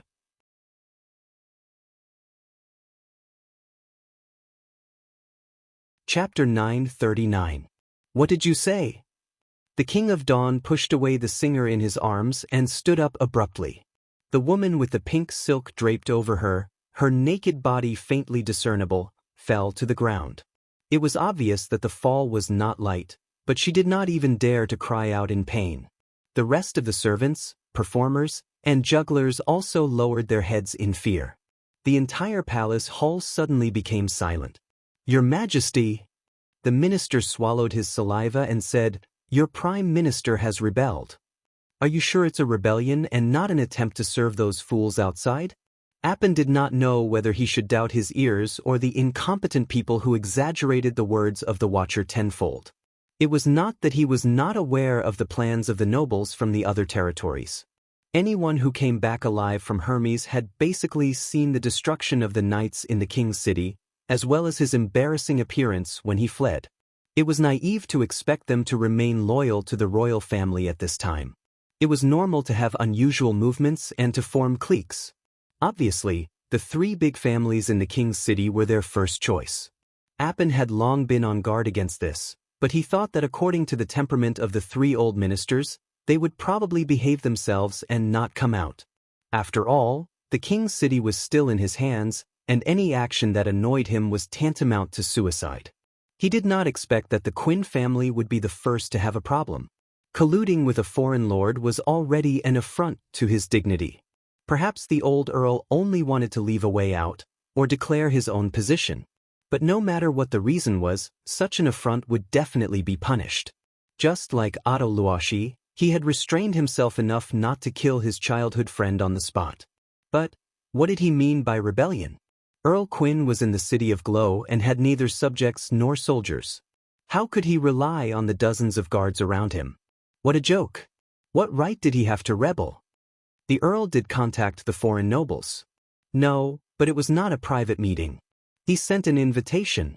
The minister wiped the sweat from his forehead. He publicly invited all the nobles to his mansion and persuaded them to serve the Quinn family. Appin was stunned and could hardly understand the news he had heard. This action could indeed be linked to rebellion, but the method was a little too unimaginable. Instead of getting help from the nobles, he wanted them to be loyal to Quinn. Did Horford really know what he was doing? He was already a dangerous ship that could capsize at any time. How could there be nobles who would agree to this proposal? This was undoubtedly making enemies on both sides. The Moya royal family would never tolerate such a serious provocation, and such foolishness would only make the nobles sneer. But then again, was the Prime Minister such an arrogant person in the past? After a long silence, Appin said, "Pass on my order. Have Sir Bukov, the commander of the patrol, bring a team to the Earl's mansion and bring Horford Quinn to see me. As for the rest of the people in the mansion, they were temporarily detained in the prison. If anyone tried to stop them, they could be killed on the spot. I'd like to see how he's going to explain this. Yes, Your Majesty. After hearing the news, he was no longer in the mood to have fun. After driving away everyone in the hall, Appin could not help but lean on the throne. He did not simply want to have fun. It was just that once the surroundings became quiet, the roar of Skyfire would constantly echo in his ears. The war more than a month ago had left an indelible impression in his heart. No. It was not a war, but a one-sided massacre. His army had no power to fight back at all. Whether it was the knight or the serfs, there was no difference in the face of the attack of Grey Castle. After returning to King City, Appin found that he no longer had the courage to fight against Roland. The setback brought to him by the fiasco was even heavier than the death of his father. What was more desperate was that he knew that the Moya family had lost the entire Kingdom of Dawn. What was the consequence of offending a powerful neighboring country? There was no doubt that sooner or later, the other side would annex the territory he inherited from his father, and he could do nothing about it. When he ascended the throne, he was full of ambition. He wanted to govern the kingdom so that the people could live a stable life and no longer have to worry about the threat of witches, demonic beasts, and other otherworldlings. However, after only 1 year of being on the throne, he had lost all interest in politics and commerce. He could only wait for the enemy's army to come and hang him on the wall. At the thought of this, Appin's hatred for the king of Grey Castle increased day by day, and he could not wait to eat his flesh raw. If it were not for Roland Wimbledon, he would have gone down in history as a wise king. All this was the other side's fault. The new king of Grey Castle had been bewitched by the witches. He slapped the armrest hard and had nowhere to vent the anger in his heart. When he caught Earl Quinn, he would definitely let him have a good taste of the wrath of a king. However, in the afternoon, his newly appointed minister ran into the palace with a panicked look on his face. Your Majesty, Sir Bakov is dead. The patrol team was completely wiped out. The King of Dawn grabbed the minister's collar in shock. Did they set a trap around the mansion? Or did they hide guards in the mansion? Yes, they hid guards, the minister replied quickly. I saw it with my own eyes. Bakov first asked the Earl to come out, but when he refused, he went straight into the house to catch people, but they were soon killed by his guards. Not only that, but they also rushed out of the courtyard and fought with the patrol team that surrounded the mansion. Those people were simply lunatics. They had all kinds of weapons in their hands, such as boning knives, wooden sticks, and even green bricks. In less than a quarter of an hour, the team was defeated. How many of them were there? About 7 or 8. Bastard! Appin threw the minister to the ground. How can 7 or 8 people be called hiding? Even a businessman in the city of Glow can gather a dozen guards. Are you scared out of your wits? And how could a patrol of 100 or 200 people be defeated by 7 or 8 guards? Even if there were 200 wild boars, they shouldn't have been defeated so quickly. Are they not even as good as the pigs in the hunting ground? Your Majesty, those people are not human beings, they are monsters, the minister said with a sad face. Most of the patrol couldn't even take 1 blow from them. That's not the strength and speed of a human being. Appin's heart suddenly trembled. He seemed to have seen such a description before. Yes, he remembered that the murderer of his father, the 2 church witches who claimed to be pure witches, had shown him the terrible force of the gods' punishment army. Could it be that Earl Quinn colluded with the church? An uncontrollable anger suddenly rose from the bottom of his heart. Rithers! Appin shouted. A knight quickly came in from outside the hall, knelt down on one knee and said, Your Majesty, what can I do for you? Immediately gather all the mercenaries in the city of Glow, bring heavy crossbows and fire arrows, and burn Earl Quinn's mansion to the ground. He roared, Whether they are human beings or monsters, I want them all to be burned to ashes. But that's the inner city, the knight said hesitantly. If it causes a fire, I'm afraid it'll be difficult to deal with. Shut up and do as I say. Appin roared hysterically. If you can't burn him to death, you don't have to come back to see me. Even the gods' punishment army had no chance of winning when faced with an army that was 100 times their size and was armed with heavy crossbows. Those who colluded with the church had only one end: death. The next day, the King of Dawn received news from the Watcher again. The mercenary group that had prepared for a whole night had not arrived at the Earl's mansion. When passing through the Rising Sun Avenue, the mercenary group was attacked by an acrobatic troupe. He was sure that he had not misheard the minister's report. A group of acrobatic performers who were performing on the street suddenly attacked the mercenary group. The mercenary group was caught off guard and suffered heavy losses. The fighting style of those performers was exactly the same as that of Earl Quinn's guards.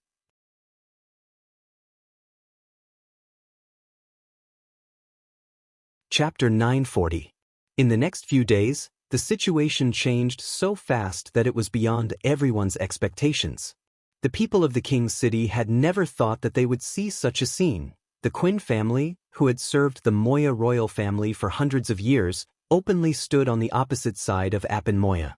This was not a secret plot, nor was there a struggle between the aristocratic families that the civilians could not access. Everything was laid out on the table. The Prime Minister of the City of Glow stood directly in front of everyone and publicly announced his ideals and goals. In short, it was to overthrow the rule of the incompetent tyrant and give the Kingdom of Dawn a better future. In his speech, the Earl cited the signs of the decline of the city in the past year and the stupid tyranny of the new king, and described the inevitable decline of the Kingdom of Dawn with precise data. Since no noble had ever talked about the operating principles and inside stories of the territory to the people, and the speaker was the Prime Minister who had served the king for more than a decade, it caused a sensation. From the auction houses of the Chamber of Commerce to the taverns on Black Street, almost everyone was talking about it. I was wondering why hundreds of people starved to death in the slums last winter. It turns out that it was caused by the reduction of farmland in the outer city. In fact, more people died outside. It's not a problem for His Majesty to take the land to expand the palace, but what about the grain reserves that the Earl said are gradually decreasing? No wonder the grain prices have risen a lot recently. I heard that the farmers in the suburban towns have been forced to go to war. Now, the army is in a mess, and only a few of those who were conscripted can come back. Doesn't that mean the grain prices will rise again? Alas, I hope that we won't starve during the months of demons this year. Why do you want to support Earl Quinn? He promised that if he can achieve his goal, the City of Glow will no longer have to worry about the food problem, and everyone will be able to fill their stomachs in the future. Hey, I didn't say that. The speech of the Imperial Prime Minister quickly spread throughout the City of Glow through such discussions. If a considerable number of people were skeptical about the content of the propaganda, what attracted them to continue to pay attention to this matter was the conflict itself. The great noble families and the Moya royal family opposed each other. How many times could they see such a grand occasion in their lives? For the people, they could only hear rumors or boasting about the nobles in the taverns, which had been modified and exaggerated many times. These days, they felt that it was simply too exciting. This was not a performance, but a real rebellion. King Appin was not indifferent. Several battles broke out between the two sides, but the royal family was defeated every time. Earl Quinn's power was beyond everyone's imagination. An incredibly powerful guard became his solid shield. Not only did they defeat His Majesty's troops despite the huge difference in numbers, but they also had more and more people. At the beginning, there were only a dozen of them, but now there were 40 or 50 of them. What was even more exciting was that the Earl openly announced his plan. He would move the front line 500 steps towards the castle district every day until the King of Dawn abdicated the throne, surrendered the crown to him, or was driven off the throne. In other words, the outcome of this confrontation would be decided in 5 days at most. Bang! Bang! Appin smashed everything on the desk onto the carpet until the exquisite room became a mess. Even so, it was unable to alleviate the anger in his heart. Damn it. When did I ever reduce the farmland in the outer city? Isn't that what my father asked me to investigate? How dare you blame me for the desertion of the suburban villages? It's clearly Roland Wimbledon's doing. He almost roared. "It's his witches who killed those people, not me. Your Majesty, please calm down." The minister and the chief knight tried to persuade him. The most important thing now is to stop Horford Quinn from moving forward, so as to dispel his arrogance. The foreign nobles are all watching you. I should have put them all in prison from the beginning, Appin thought bitterly. How many people do I have available now? There are still 1,500 knight, guards, squires, and mercenaries in the palace. If the maids and servants are also mobilized, we can add another 2,000 people, the chief knight replied. There's a stone wall outside the castle district for guards. They don't need much training to kill the enemy. Although the wall is not as thick as the main city wall, it's not a problem for people to stand on it. This was originally a trump card he used to deal with the other lords, especially the palace guards. Almost every one of them had the combat ability of a quasi-knight, and their equipment was especially excellent. Before his father passed away, he had begun to train them. But now, he had no choice but to use them in the defense of the palace. Take out all the boxes in the vault and tell the servants that as long as they kill a monster, they can get a reward of 100 golden dragon. Appin gritted his teeth. If they can thwart the enemy's rebellion, I'll grant them a title and a fiefdom. Add another reward for those who have it. The church's scourge was not invulnerable, which he had confirmed from the pure witch. Even if those monsters were extremely strong, it was impossible for them to tear down the whole stone wall with their bare hands, right? As for the increasing number of monsters, it was just a smokescreen of Earl Quinn. He must have arranged some thugs long ago and then disguised it as an illusion that his strength was growing. No nobleman would believe that such a fierce warrior could be found anywhere in the city of Glow, and it was not until today that he appeared. And it did not matter even if the stupid civilians believed it. Their thoughts had no influence on the situation at all. Has that old guy Horford gotten the support of other nobles? Appin looked at the minister. The latter's face suddenly became a little ugly. Speak. It's rumored that black money has begun to contact Earl Quinn, but the specific situation is temporarily unknown. This group of pervasive maggots. Appin clenched his fists. Father even regarded their underground kennel as part of the market. In my opinion, they should have been raided earlier. However, he also knew that this sentence was just to vent his anger. The organizers of black money were all rich businessmen in the city of Glow, and their status was no less than that of the great nobles. Moreover, a large part of the wealth accumulated in the Moya family's treasury came from the pockets of these people. In addition, the Tokat family has publicly come together with the Quinn family. The minister swallowed. But Your Majesty, please don't worry too much. I heard that the Luashi family has refused Horford Quinn's invitations several times. These are the three families that Father is so proud of. Appin sneered in his heart. Now 2 families had become traitors and moved faster than the small nobles who were watching on the sidelines. The reason why the last family did not dare to act rashly was that Otto Luashi was still in his hands. But this might be a weapon for him. Send someone to tell Earl Luashi that if he wants to prove his innocence, he should immediately bring the knight and squire of the territory to support the palace. Appin said coldly, otherwise, I will not show mercy to the heir of the family who rebelled. I'll do it now. The minister hurriedly responded.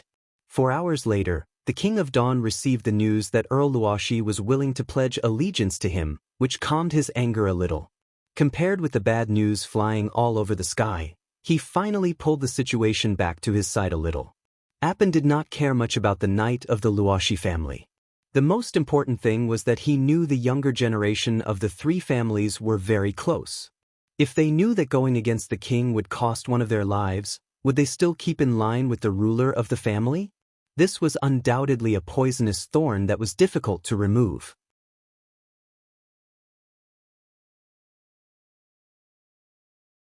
Chapter 941. When the light of dawn crossed the city wall and shone into the inner city of King City, the streets and alleys were full of onlookers. The city of Glow had never been as lively as it was today. Unlike the auction that only rich merchants and nobles participated in, this was a carnival that belonged to all the citizens of the city. They had never interacted with the big shots of the upper class. Even the entry-level knight of the nobility was unreachable in the eyes of the public. Now, they had the opportunity to witness the transfer of power at the highest level.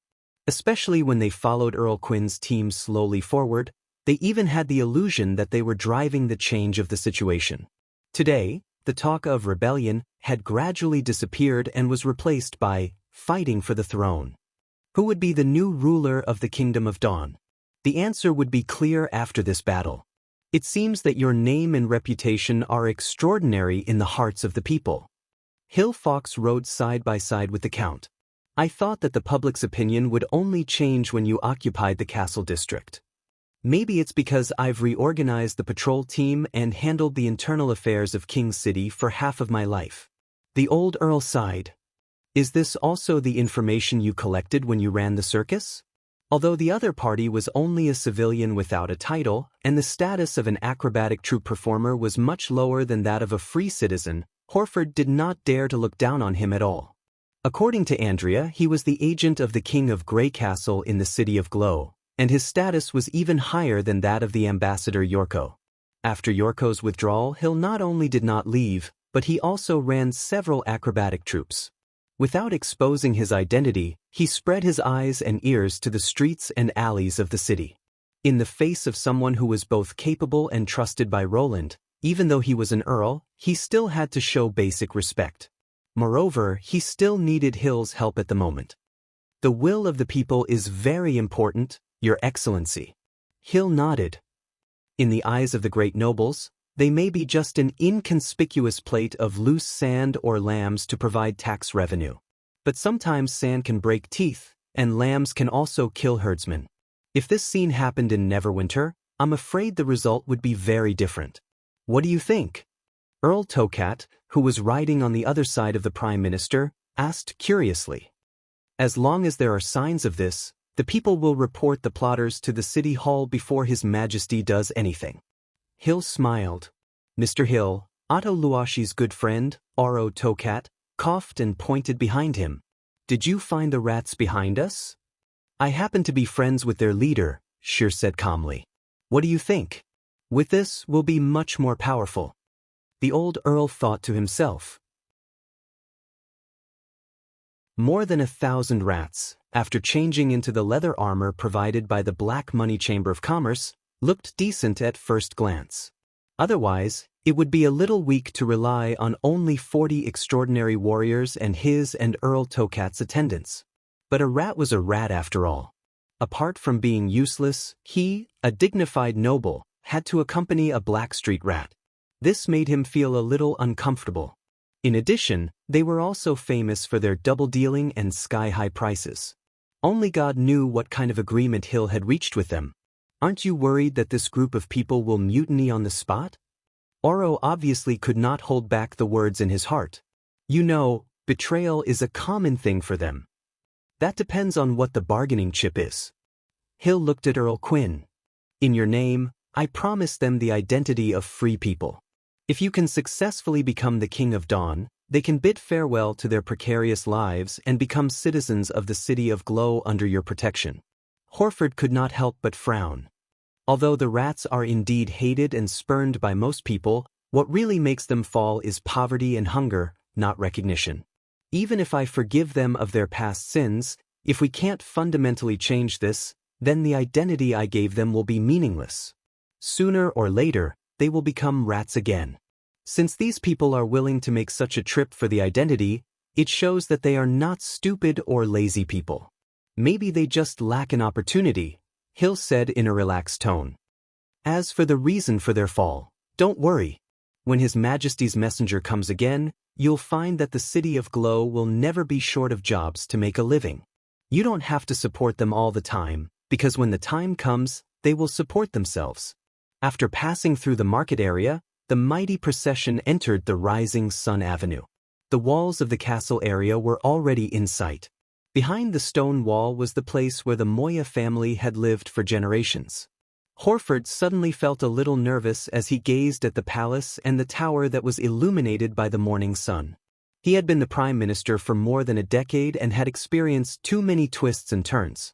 Apart from the discovery that his daughter was a witch and the death of Fontry, there was nothing else that could make him feel emotional. But today, by chance, he stood in front of a whole new field. Even if the mastermind behind it was the king of Grey Castle, even if he was only fighting for the throne in name, as long as he went one step further, the Quinn family would ascend to the pinnacle that the nobles could reach, to become a royal family in charge of a country. Although he had violated the admonition of his ancestors, he had given his family the possibility of a metamorphosis. With such a complicated feeling, the old earl could not help but ask, "Is it really okay to let my daughter participate in this battle?" Of course, you may not know this, but Andrea is no longer the noble lady who can't live without your protection. She's now an outstanding combat witch, and the first shot in this siege will be fired by her, Hill said with a smile. Hill smiled. You should also get ready to make your final speech. Not to the extraordinary warriors and rats, but to the people who have accompanied us here. Tell them that the new era of the Kingdom of Dawn is coming soon. Andrea stood on the top floor of the bell tower, facing the wind. This was the only place in the inner city where she could overlook the stone wall of the palace. The distance between the two was about 1,000 steps. Looking from afar, the magnificent palace seemed to be able to be embraced by both arms, and the busy figures inside looked like insignificant ants. For the castle area, this was an absolutely safe distance. Even heavy catapults could not threaten the stone wall here. And here, she would open a gap for the gods' punishment witches to attack the city. At this moment, a red firework appeared in the sky above the rising sun avenue. That was the signal for the start of the battle. She took out the bolt rifle that Miss Anna had personally made for her, pressed 10 bullets into the chamber, opened the scope, and raised the gun. A knight in full armor came into view. Andrea took a deep breath and activated the magic power in her body. It was a wonderful feeling.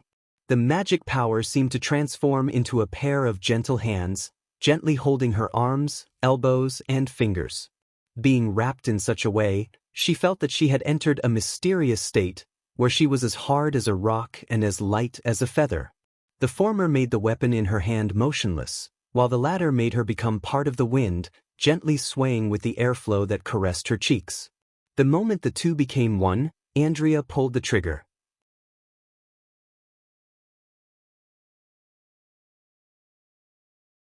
Chapter 942. Andrea did not look at the result at all. Instead, she aimed at the next target. The consumption of magic power for accurate shooting was not constant. Generally speaking, the more difficult the target was, the more magic power it would consume. This meant that the magic power that was enough to support a bow and arrow or a stone weapon for 2 to 4 hours could only last for about 7 minutes at such a long distance. She had to shoot as many bullets as possible.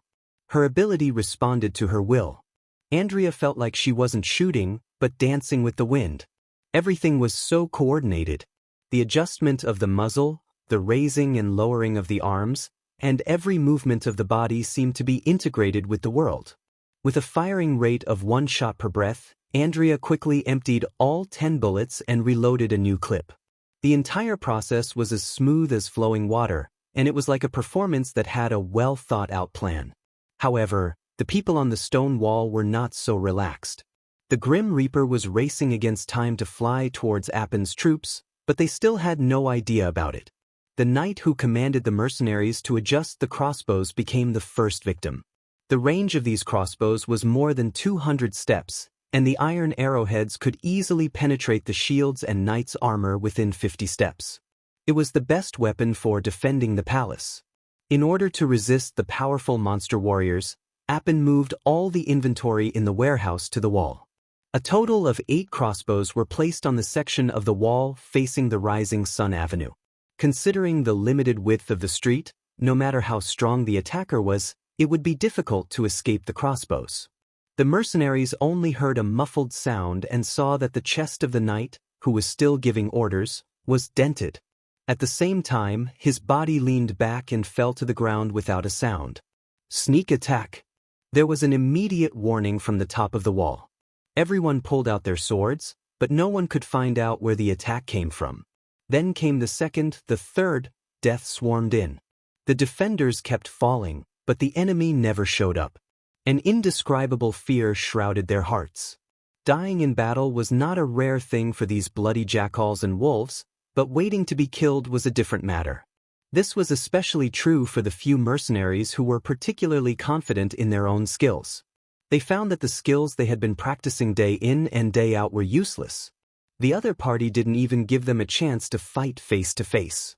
Whether it was the clumsy servant or the experienced knight, there was no difference in the face of such a sudden attack. If the battle with Hermes had at least allowed them to see their enemies, this battle was simply waiting for the Grim Reaper to call their names. In less than 10 breaths of time, more than 20 corpses had appeared on the wall. Coupled with the miserable groans of the lucky survivors, most people's willpower was quickly on the verge of collapse. "Find cover, there's a witch nearby." At this moment, the chief knight's order brought everyone back to their senses. As long as you hide behind the battlements and wooden blocks, you can avoid the attacks. Also, take out your god's punishment arrows and shoot in every possible direction. Force that bastard out. At this moment, Andrea also noticed the changes on the stone wall. A knight in gold-rimmed armor seemed to be directing the situation at the scene. People kept approaching him, using various obstacles as cover, and blindly throwing arrows around. Some even directly threw the arrows with their hands. Their purpose was self-evident. The enemy's method was not a threat to her, but if she could not completely defeat the enemy, it would hinder the god's punishment witches who were attacking the city. The position of the commander happened to form a blind spot with the clock tower. She could only faintly see the commander's arms sticking out of the battlements and a small part of his helmet. Usually, it was impossible to hit such a target, but after watching the artillery performance of the First Army, she had a different idea. Andrea constantly stimulated her magic power to fill her arms. Pushed by invisible hands, the gun in her hand kept rising until it pointed to the sky. When the familiar sense of coordination appeared again, she did not hesitate to pull the trigger. At that moment, Andrea seemed to see the trajectory of the bullet. It was thrown high into the air and did not lose all its speed after passing the apex. Instead, with forward inertia, it dived in the direction of the target. Although the distance between the two was only 1,000 steps, it had flown a longer distance in the air, so this bullet took much longer than the previous shots. Then she lowered the muzzle, aimed at the knight's helmet, and fired. The second bullet hit the edge of the battlements accurately.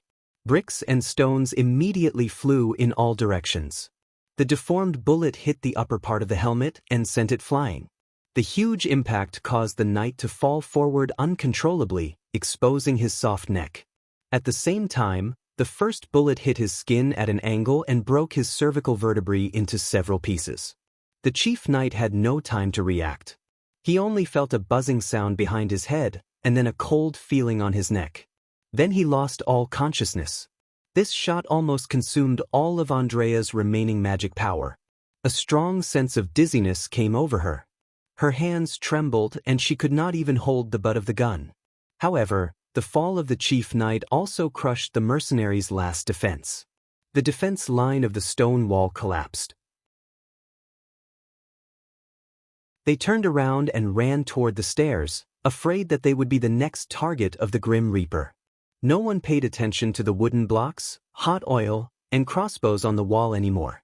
The god's punishment witches also saw this change. Woo! The horn of the general attack was blown. Elena, who was in charge of the attack team, rushed to the front. In addition to her usual equipment, she also had a bundle of hemp rope in her hand. Just when she was about to reach the foot of the wall, she threw the rope in her hand with force. At the end of the rope, there was a four-cornered hook tightly tied to it. A moment later, there were several hanging ropes on the stone wall that could be climbed. For ordinary people, it would take a lot of effort to climb over the stone wall that was more than 10 feet high. However, in the eyes of the god's punishment witches, it was just a fence that could be crossed with one leg. Elena easily climbed to the top of the wall along the hemp rope and found that the castle district was in a mess. The supervision team and the reserve team arranged by Appin did not play their due role. Just when the defenders of the stone wall were fleeing, Earl Luashi's men suddenly pulled out their swords and slashed at the guards of the King of Dawn. In addition, the escapees just wanted to leave as soon as possible. The three parties suddenly got into a scuffle. Elena raised the corner of her mouth, took the giant sword from her back, and jumped down from the stone wall. No one could resist her head-on attack. As long as the enemy was included in the range of the giant sword, he would be injured if he touched it, and would die if he touched it. With her own strength, she rushed out of the crowd and created a blank space.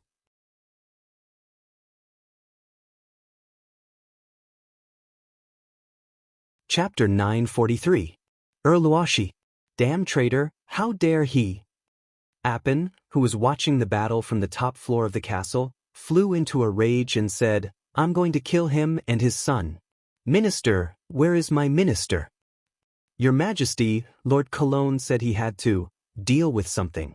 After a while, the chief guard replied hesitantly, "But I think he may not come back." "What did you say?" The King of Dawn suddenly turned around and looked at the chief guard, gasping for breath. "You agreed at the time." The chief guard bit the bullet and said, "In addition to Lord Cologne, there are also Lord Wylent and Neil, the Golden Hourglass." "Your Majesty, now there's only me here." It was not until then that Appin noticed that only the chief guard and a few lonely servants were left in the large hall. In an instant, he understood the meaning of the phrase, "I might not come back." Traitors again! The King of Dawn gritted his teeth and smashed his scepter on the ground. "1 or 2 are not enough, I want 3 or 4 more. My career is ruined by these traitors." Their departure had indeed been agreed to by him, but what reason did they use to leave? One said he was going to check the defense of the stone wall, and the other said he was going to the inner court to supervise the maids' preparation for war. These were originally their duties, but now it seemed that they were just excuses. Could it be that his minister had already made preparations to escape before the enemy launched their attack? "Your Majesty, those cowards will be punished sooner or later, but now the top priority is to evacuate as soon as possible." The chief guard came forward to persuade him, "Those mercenaries can't buy too much time. Even the guards can only resist the enemy for about an hour. Any later and it will be too late." "No, I want to see the traitors pay the price with my own eyes." Appin pushed him away and said, "Go to the underground dungeon and bring me Otto Luoshi's head." "But this is the king's order," he shouted at the top of his voice. "Yes, Your Majesty." The chief guard had to take a step back and bow. After the only subordinate left, Appin felt his fingers tremble slightly, and his eyes seemed to be about to split open. Even his whole vision was dyed with a layer of light red. He slowly sat down on the chair and stared at his hands, wishing he could tear these traitors into pieces with them. Everything was over. When the mercenaries at the top of the city wall inexplicably fled and gave up the stone wall, the defeat was already doomed. Count Luoshi's rebellion was just an insignificant stroke. But he did not understand why Earl Luoshi was willing to risk losing his eldest son to betray him. Why did Horford Quinn's ambition receive the unreserved support of the other 2 families? This was completely unreasonable. Although the 3 families in the city of Glow were regarded as a whole, their interests were not exactly the same. In a situation where a slight mistake would lead to eternal damnation, he could not think of anyone who could be so trusted by them. Appin realized that whether it was the city or the 3 big families, they were not as well informed as he thought they were. In the end, he did not manage to wait for the report from his personal guard captain. The ones who pushed open the door of the hall was a group of warriors that Soren had never seen before. The weapons in their hands were still dripping with blood, and there were also many bloodstains on their armor. However, judging from their expressions, there was no trace of fatigue or relaxation after a bloody battle. Instead, they looked relaxed as if they had just experienced a street brawl. The personal guard captain claimed to have resisted for half an hour, but in fact, he could not even hold on for a quarter of an hour. The difference in strength between the 2 sides was too great. Then he saw the usurper, Horford Quinn, who had vowed to assist the Moya family forever. In addition to Earl Quinn, there were 2 other traitors and their successors, Oro Tokat and Otto Luoshi. Seeing the latter, Appin knew that it was impossible for him to retaliate. "Why is this? Are you surprised that Otto is still alive?" Oro interrupted him. It's not too difficult to hide two warriors in the secret passage of the palace, not to mention that ordinary iron gates and fences can't stop them at all. As for how they entered the castle district, you have to ask the guards. I think under the panic, the guards don't care about counting the number of people in the acrobatic troupe. Appin's pupils suddenly shrank. If the other side was not bluffing, wouldn't it mean that they could break into his bedroom at any time? Yes, just as you think. Oro spread out his hands. If the king of Grey Castle didn't need to create a ruckus, I'm afraid you would have been beheaded by them. To be honest, you've disappointed me, your majesty. I thought you imprisoned Otto just because you were angry. I didn't expect you to use him to threaten Earl Luashi and even wanted to kill him. Speaking of this, he sighed. I thought, even if we can't be friends, you won't forget the past. You mean Roland Wimbledon? So all this is a conspiracy planned by him? Appin did not care about the second half of Oro's words at all. He had all his attention on the king of Grey Castle mentioned by Oro. Do you know what you're doing? You've helped the devil, not only betraying the oath of your ancestors, but also offering your kingdom and people to him. You're so stupid. He pointed angrily at Horford Quinn. Do you really think you can sit on the throne? In fact, you're just a puppet. Haven't you ever thought about the reason why he started this rebellion? If he didn't want to annex the Kingdom of Dawn, why would he go against me again and again? Don't forget, these people can easily overthrow me today, and one day, they will easily push you into the abyss. You're wrong. Suddenly a woman's voice sounded outside the door. He did this only for two reasons. One is to save Otto, and the other is to protect the witches. Ridiculous! Appin was about to scold her for her presumptuousness and ignorance, but his voice suddenly got stuck in his throat. You are... The person looked very weak and needed the help of others to barely stand, but even so, it could not hide her outstanding appearance. The long blonde hair and the familiar face reminded him of a person that only existed in his memory. Andrea Quinn. However, the other party's answer confirmed his guess. Long time no see, Appin. In an instant, all the questions in the mind of the King of Dawn were answered. Why the Tokat family would support Earl Quinn so firmly, and why Earl Luashi was willing to take the risk.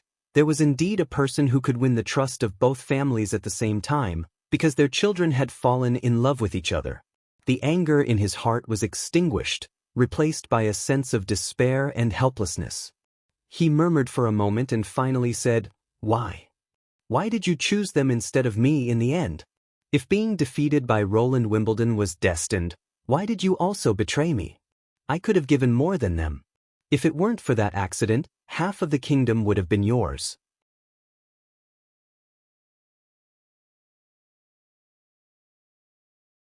Chapter 944.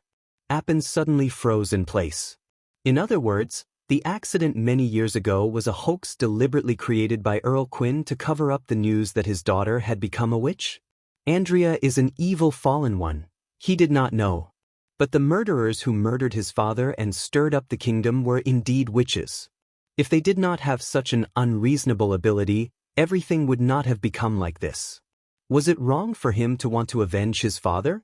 Two thoughts collided and tore at each other in Appin's mind, giving him a splitting headache. Your rule ends here. Earl Quinn took a step forward.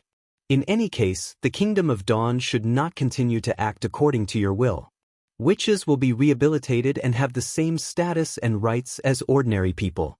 They can walk on the streets normally, hold official positions, inherit the family, and even manage the kingdom. Speaking of this, he glanced at Andrea. As for you, what? Do you want to kill a royal noble? Appin covered his forehead and said with a ferocious face, Have you forgotten the oath you made to the ancestors? Have you forgotten my surname? Answer me, Horford Quinn. This sharp question made everyone present take a step back involuntarily, except for Andrea and the gods' punishment witches. I am the direct descendant of the Moya royal family and the only heir. Even if I am no longer the king, you will bear the name of the Kingslayer. He hissed, The order of the Kingdom of Dawn will be destroyed in your hands, and those great noble families will no longer trust you. I won't do that, Horford sighed. If it weren't for the family's imminent danger, I wouldn't even want to come to this point. But you must swear to leave the kingdom of Dawn forever and never set foot on the land of the kingdom in your lifetime. In this case, you can take the people you can and leave the king's city. Otherwise, I can only lock you in the castle dungeon, just like what you did to the eldest son of the Luoshi family. This is the decision made by the three families? The Tokat family has no objection. Earl Tokat put his hand on his chest. The same goes for the Luoshi family, Earl Luoshi added. We're not as cold-blooded and heartless as you, Oro Tokat snorted. It's also thanks to your late order, otherwise… Now, Otto interrupted, that's enough. What a group of considerate people. But in the face of such a huge difference in power, how long can your laughable friendship last? Appin glanced coldly at the nobles in the hall. After a long silence, he said, I choose the former. He could not be imprisoned in a place where he would never see the light of day. As long as his bloodline continued, he would always be a member of the royal family of the Kingdom of Dawn. Whether he went to the Kingdom of Wolfheart or the Kingdom of Everwinter, he would be treated in accordance with his status. Even living under someone else's roof was better than being locked up in a cage. Moreover, neither Horford Quinn nor the King of Grey Castle could guarantee that they would not make mistakes. Once there was a dispute, the nobles of other territories would not forget his existence. Then, please take the oath. Earl Quinn nodded. When Appin Moya took the oath in the name of his ancestors, the incident finally came to an end. But only Andrea noticed that when the guards took the King of Dawn out of the hall, Elena, who was supporting her, showed a cold smile. When they left the castle, Otto suddenly called out to Andrea from behind. Miss Quinn. Thank you for saving me. Mr. Hill has told me about what happened in Neverwinter, she said with a chuckle. She chuckled. Are you treating me like an outsider when I'm your savior and childhood friend? No. Otto was a little speechless for a moment, but a hint of joy appeared in his eyes. Call me big sister. Oro stepped forward and put his arm around Otto's neck. Don't forget who was the leader of the four at that time. Or do you want to usurp the position? Oro! Otto elbowed the latter in the chest. Ahem, well, I saw that you were too nervous, so I was just joking. Oro pretended to be shocked. But we haven't seen each other for a long time. Now that the flower of glow has come back to life, we must have a good gathering tonight. How about the usual place? Silver Antler Tavern. Andrea raised her eyebrows. That place hasn't closed yet? It's the property of the Luoshi family. It won't close so soon, although the manager is indeed terrible. Hey. I'm fine with it. Then it's settled. I'll go first. You guys take your time. Oro waved his hand. And Andrea. Otto took a deep breath. I want to talk to you alone. Although he did not know why his old friend was willing to give up this opportunity to spend time with Andrea, it was a rare opportunity for him. He did not want to use Oro to say that he missed her, but he could feel that Andrea's attitude had changed a little when they met in Neverwinter. Although she still seemed to be quite resistant to the identity of the Quinn family's eldest daughter, at least she did not show any unfamiliarity with her former playmate, which could be seen from the joke just now. Andrea seemed to think for a while and then nodded. Let's go to the courtyard. Otto felt his heart start to beat faster. The helper did not follow them. The two slowly walked into the courtyard, one in front of the other. Are you all right? Looking at the back of the witch who was staggering, Otto wanted to help her but did not dare to reach out his hand. This was a common thing when they were children. This is just a side effect of using too much magic power. It doesn't have any real effect on the body. On the contrary, we need to use it to increase the capacity of magic power. After a day, we'll be back to normal, so don't worry. Andrea shrugged. Now it's just the two of us. What do you want to talk about? Otto bit his lip and said, Do you remember what I told you in Neverwinter? Every year, Oro will go to your grave to lay flowers. I remember. In fact, there's something I haven't told you. He took a deep breath. I do the same every year, because I can't forget you. When I saw you say, I'm coming in the prison, I could hardly describe the joy in my heart. At that moment, I decided that no matter what, I must say this. Andrea, can you stay here? Andrea didn't seem surprised. She just smiled and said, "Thank you, but you said it too late." Too late? What do you mean? I already have someone I want to be with, so I won't stay in the city of glow. She deliberately replied in a light tone. If you said this 10 years ago, I might have agreed. Otto's heart sank. Is it His Majesty? If it's him, he's indeed a much better choice than me. How can I be an enemy of Nightingale? Andrea interrupted. I'm her strongest ally. Huh? No, pretend I didn't say anything. She coughed twice. Anyway, it's not what you think. Otto, witches can't continue the family, and I don't want to be bound by the rules of the nobles. 10 years is too long, and I'm no longer the flower of glow I used to be. So this is good, understand? Otto opened his mouth. He wanted to blurt out, I'm willing to give up everything for the nobles, but an invisible force stopped him. He was no longer a willful child who could cast off all responsibilities. That would be the biggest disappointment to his father and sister Belinda.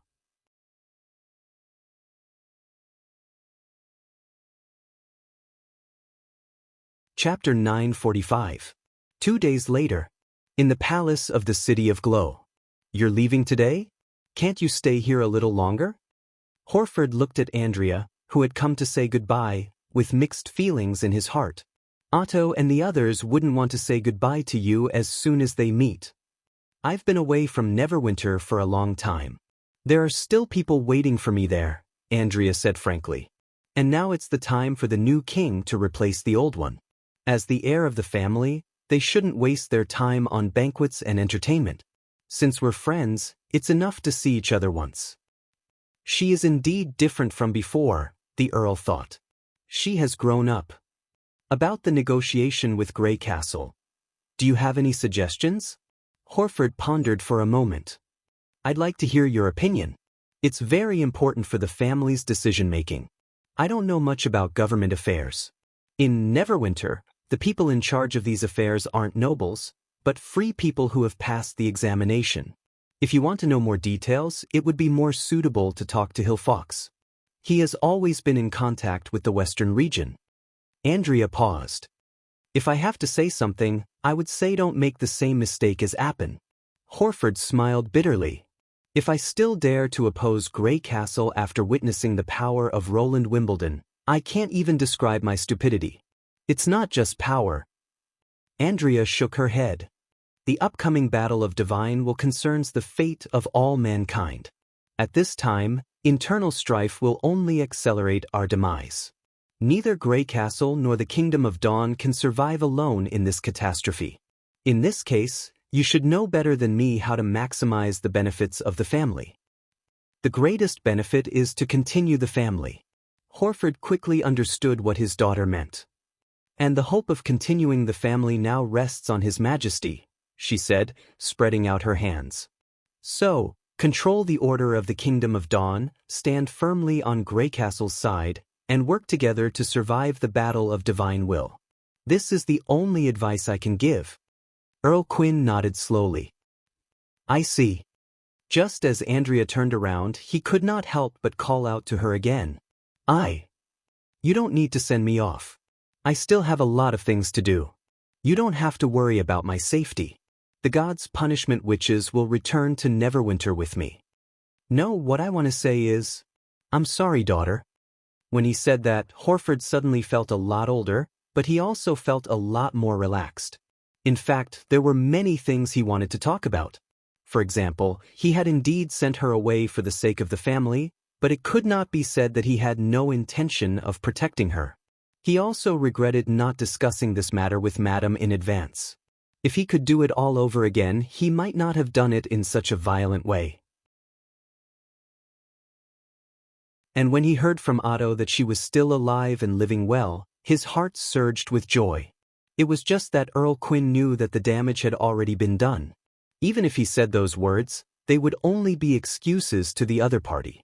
This was the price of making a choice. Andrea had grown to such an extent, so he couldn't perform too badly. After that, the old Duke closed his eyes. And then I'll be leaving. His daughter's footsteps gradually faded away and finally disappeared in his ears. Although he did not hear the words "father" that he had been expecting at the same time, her tone was not as cold as it was a few days ago. At least this time, she did not call him Earl. That was good. He thought that this was just a temporary farewell. There would be a time when they would meet again. Time could make people forget, but it could also heal the pain. The choice he made 10 years ago had made him lose a lot. Horford Quinn planned to use the same amount of time to correct this mistake. After leaving Whitecaps Bay, the ship entered the sea. Appin put down the map in his hand and looked out of the porthole. This route was one of the main trade routes to the Wavering Port in the Kingdom of Wolfheart. From time to time, he could see merchant ships coming and going. Occasionally, a fisherman's boat would approach to sell some fresh fish, vegetables, and fruits. If he were still the king, he would be surrounded by 3-masted ships flying the royal flag. If he wanted to eat fresh food, maids would naturally bring it to him. It was all because of those damn traders. It had been almost a week since he was ousted from the throne. During this time, he had been thinking about how to make a comeback. Even if he could not do anything to the King of Greycastle, at least he could not let the 3 big families lie comfortably in his city and enjoy the fruits of their rebellion. After careful consideration, Appin finally chose his first foothold, the Thousand-Blade Castle in the Kingdom of Wolfheart. It was close to the border of the Kingdom of Dawn. It was rumored that the lord of the castle had blood relations with the nobles of the Kingdom of Dawn, so he should not be too harsh to the Moya family. The most important thing was that the nobles of the 2 places had a close relationship with each other. If someone wanted to use his identity to do something, they could easily contact him. Although those lords were eager to make trouble before, they were all for their own interests. Now that he was no longer the ruler of the City of Glow, there was naturally no basis for conflict. Not only that, but his bloodline could also become a tool for them to seize new interests. In order to take revenge, Appin decided to temporarily put himself down. When the time was right, those who looked down on him would taste the bitter consequences. Thinking of this, he felt a lot more refreshed. At the same time, there was a pang of hunger in his stomach. He decided to eat some fruit first. Once they left the coastal area of the Kingdom of Dawn, this route would be much more deserted. Moreover, he had just heard the sound of fishing boats docking. Appin shook the thin rope in front of the table. It was connected to a bell outside the room. As long as it rang, the maid would answer and come in. However, there was no response from outside. His brows immediately furrowed. Had he fallen so low that even a maid dared to be lazy and perfunctory? In the blink of an eye, his heart was filled with killing intent. Well, if it was really her negligence, it would be good to use her as a warning example. Apart from the members of the Moya family and the knight who had sworn loyalty to him, the rest of the entourage were indeed getting more and more indecent. He wanted to let those people know that even if they were on a ship, as long as he was there, it should be no different from a palace. Appin got up and walked out of the room, but found no one in the corridor. Not only the maid, but also the sailors, guards, slaves. All had disappeared. The cabin was eerily quiet, and only the sound of the sea lapping against the hull could be heard. The hair on his back suddenly stood up. Something was wrong here. Had he been abandoned? No. That was impossible. Even if the mercenaries and servants wanted to abandon him, the night guards trained by the family would definitely stand up to stop them. There should have been at least some noise when the 2 sides argued. Appin was going to climb to the deck from the stairs of the master bedroom in the poop building. In any case, there should be sailors there. But as soon as he turned around, he saw a blood-stained dagger against his neck.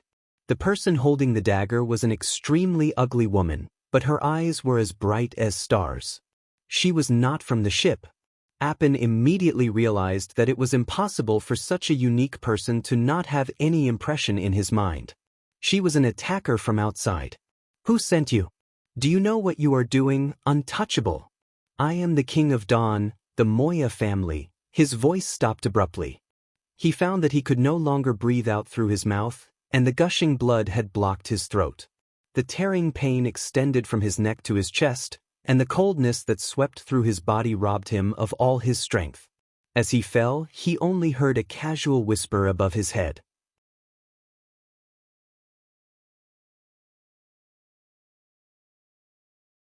Chapter 946. Have you cleaned it up? Elena asked, looking at Zoe, who walked out from below the deck. Yes, it took me some time to find them. She wiped the blood off her face. Fortunately, they're all here. What should we do next? Betty shrugged. Write a report for His Majesty? Let Elena write it. I'm not good at summarizing. Anyway, His Majesty didn't take it seriously.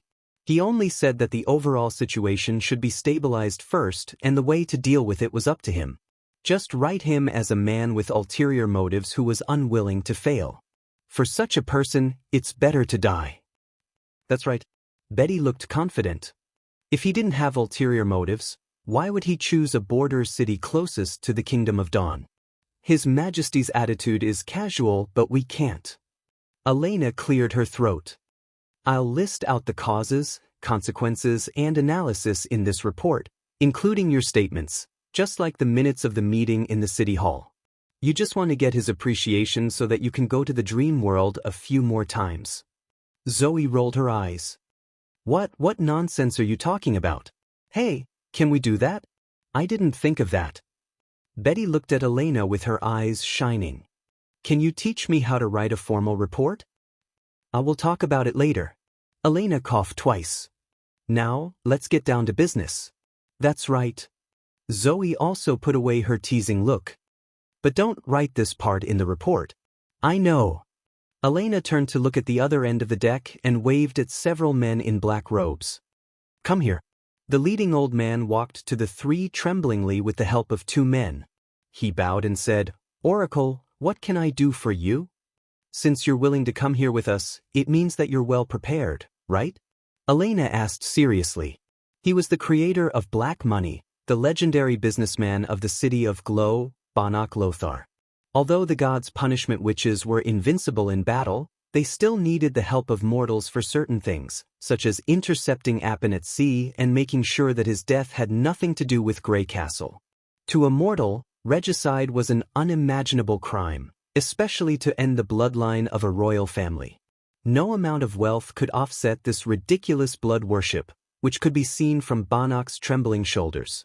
However, he still took the step. This alone was enough to prove his ambition. I am willing to serve Lord Oracle. Take it easy. Elena patted his shoulder with satisfaction. In the eyes of God, a mortal's identity is meaningless. So what if you're a king? It was just an empty title. Tell me, what do you plan to do next? Banach calmed down a little. Among the three plans, I prefer the first one. Disguising it as a shipwreck is the safest. Every year, dozens of ships will sink on this route due to storms, tsunamis, hitting reefs, and other reasons. Especially on the border section, there will be a rainstorm in 2 days. As long as we drive the ship deeper into the sea and dig through the bottom of the ship, no one will know what happened here. He took a deep breath and continued, as for disguising it as a pirate raid or a noble's revenge, it can't be flawless. Although it can divert people's suspicion to a specific target, a fake is a fake. As long as we investigate carefully, we can always find some clues. Even if we can't find them, those nobles can make some flaws themselves. If it's a shipwreck, are you sure you can make all the clues disappear? Zoe asked coldly. Yes, Your Excellency, Banach said fiercely. The sailors I brought with me will also disappear along with the ship. The people who clean up the mess are silencers trained by Black Money. They will never leak the news. Silencers? Elena looked at the attendants beside him and asked, Are these two also silencers? You guessed right. They can neither hear nor speak. They need to give orders through specific gestures, which is why they are called silencers. Then they really put in a lot of effort. Elena naturally knew how troublesome it was to train a deaf mute into a fighter. Perhaps only 1 out of 10 deaf mutes could become a fighter, and this was under the condition that they were good seedlings. How could an underground chamber of commerce collect so many deaf mutes with good seedlings? She was afraid that these people had been deliberately made like this by drugs or other means after they were selected. Of course, she did not care about how the common people treated her. Even in the era of the Union, the common people had never given up bullying the weaker ones. This time I brought 50 silencers with me. They don't listen to anyone but me. It's more than enough to deal with those sailors. This plan is foolproof, Banach said while putting his hand on his chest. Great, let's do it. Elena looked at Zoe and Betty. But I have one more thing for you to do. The old merchant swallowed and said, as long as it's within my ability, I'll do my best. If it was just an accident, there was no need for her to hide it from His Majesty. The following order did not come from Roland, but from Pasha. It's very simple. Black money has made contact with Horford Quinn, the new king of the Kingdom of Dawn. The Chamber of Commerce will continue to support him on the surface, but at the same time, put as many spies as possible into his new regime and secretly monitor every move of the Quinn family. Do you understand? But isn't he a puppet supported by you? Banach asked confusedly. This is just a precaution. After all, the common people's willpower is short and fragile, especially when the real challenge comes. Who can guarantee that the puppet's performance will be as good as before? Elena paused. And it's not safe to rely on one family to manage the Kingdom of Dawn. I hope your Black Money Chamber of Commerce can also become a part of it. If a man who yearned for power heard this hint, he would be overjoyed, but Banach did not show much joy. Instead, he said worriedly, this requires a long-term plan, and only I can stabilize those partners.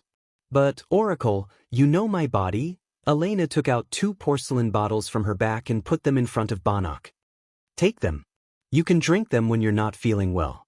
But remember, you can't drink these 2 bottles consecutively. The interval must be more than 1 month. With 6 more bottles, your body will meet the basic requirements for the transformation. Banach's eyes were suddenly filled with ecstasy. He hurriedly took the porcelain bottles and carefully put them in his arms. Then he bowed deeply and replied excitedly, I'll definitely complete the task you've given me.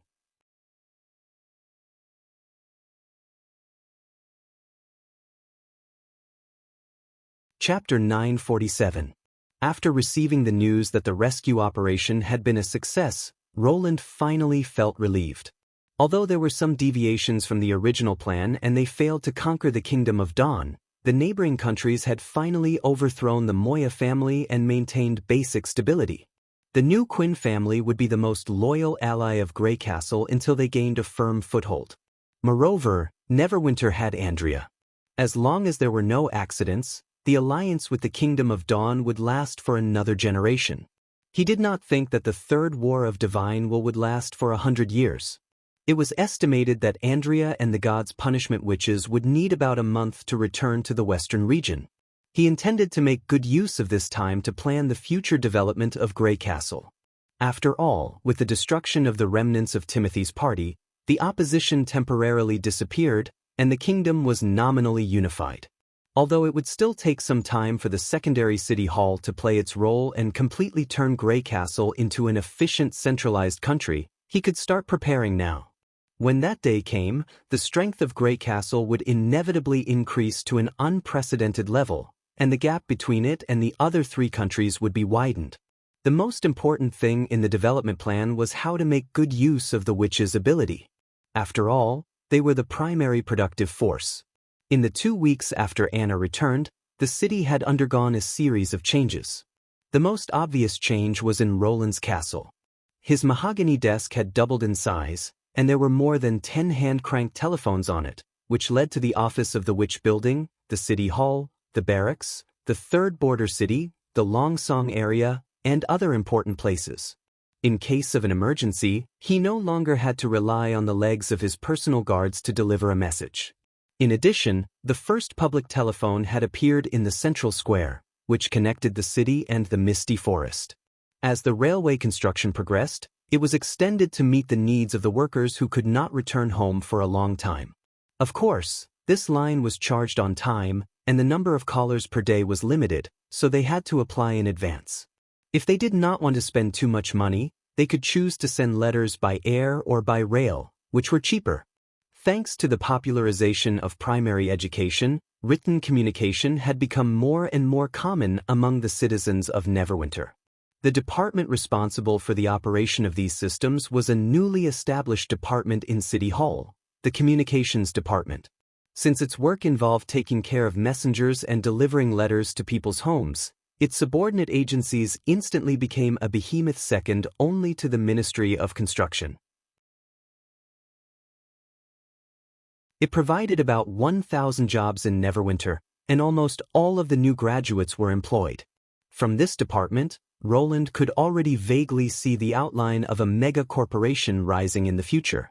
And this was only the power of Anna alone. Therefore, after solving the demon attack, he focused most of his energy on the ability statistics of the Sleeping Island witches. With the arrival of the second batch of migrants, the number of members of the sleeping spell had increased to 96.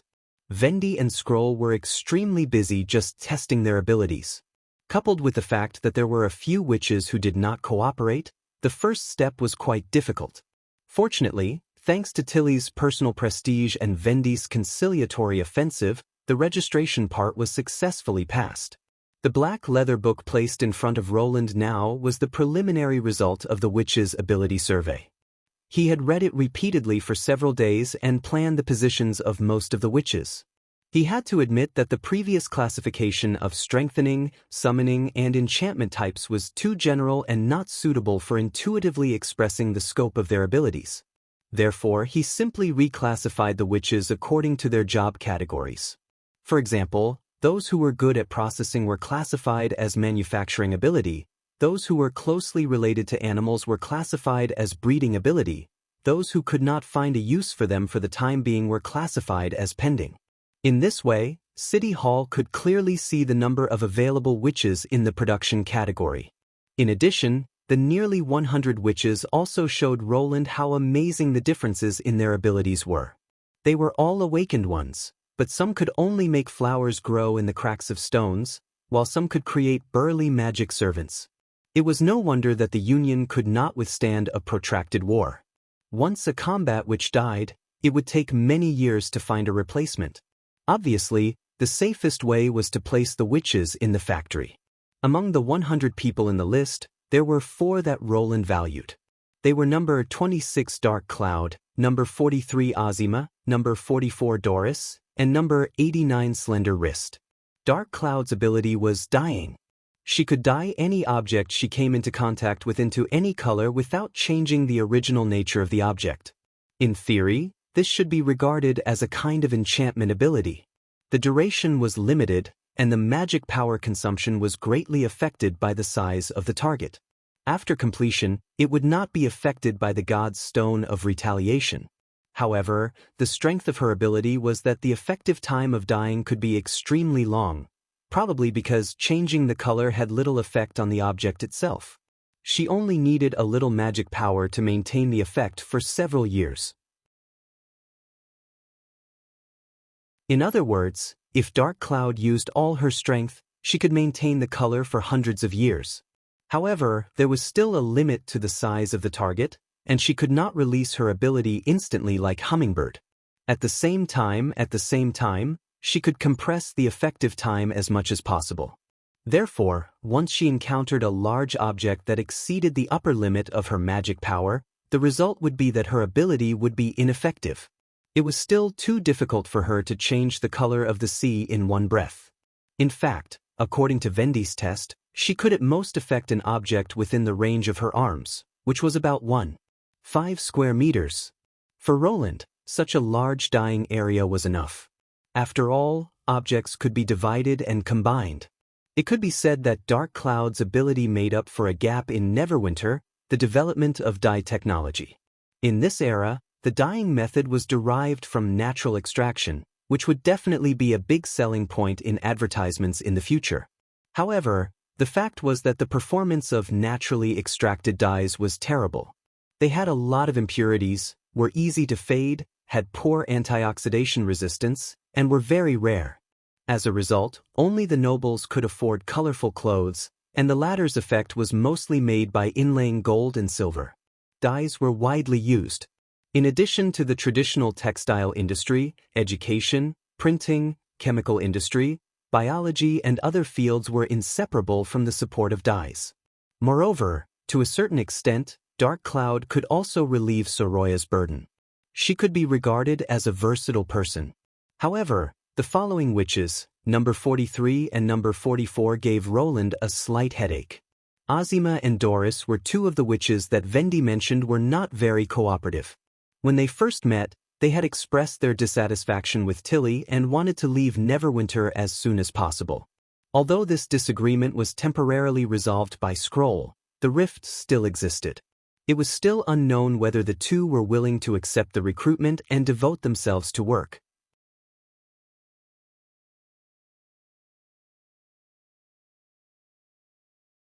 Chapter 948. To put it simply, the former could be traced back to the entirety of a substance that had been stripped from a whole body. It could also be traced back to the point where a large amount of it converged through a certain trace element. For the witches of Sleeping Island, this was undoubtedly a kind of survival ability. For example, as long as Azima held a drop of fresh water in her hand, she could lead them to a stream or a lake. Another example was that she could determine the location and size of an orchard based on the seeds left in animal excrement.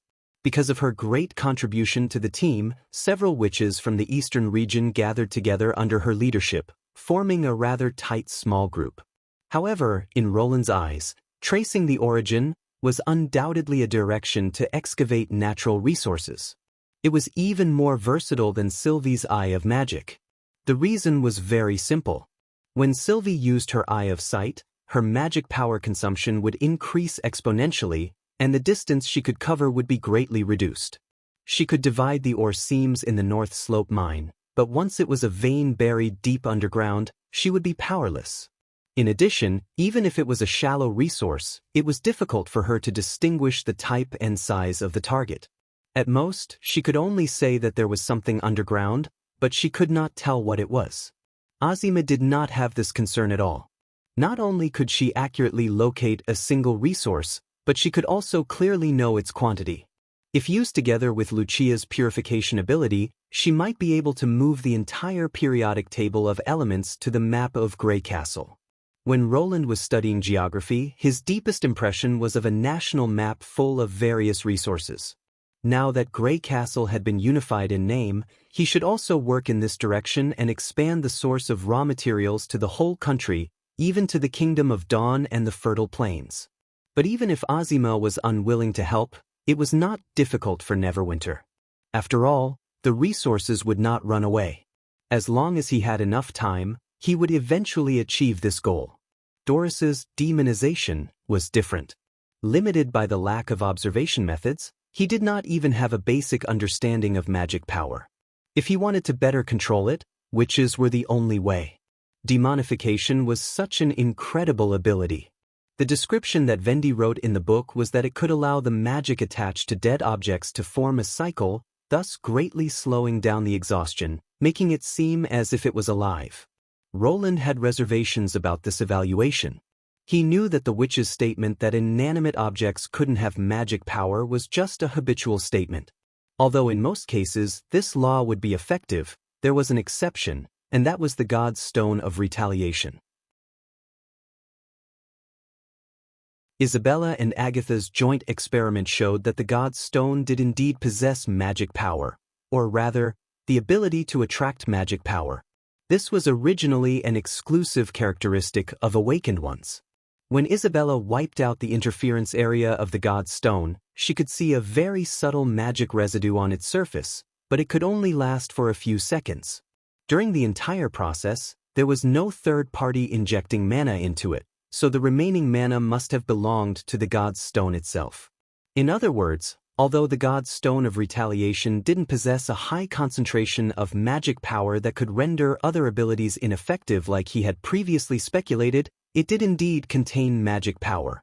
It was just that the amount was extremely small. As for why it could isolate the effects of other abilities, Roland could at least be sure of one thing. The statement that magic power repels inanimate objects was not entirely correct.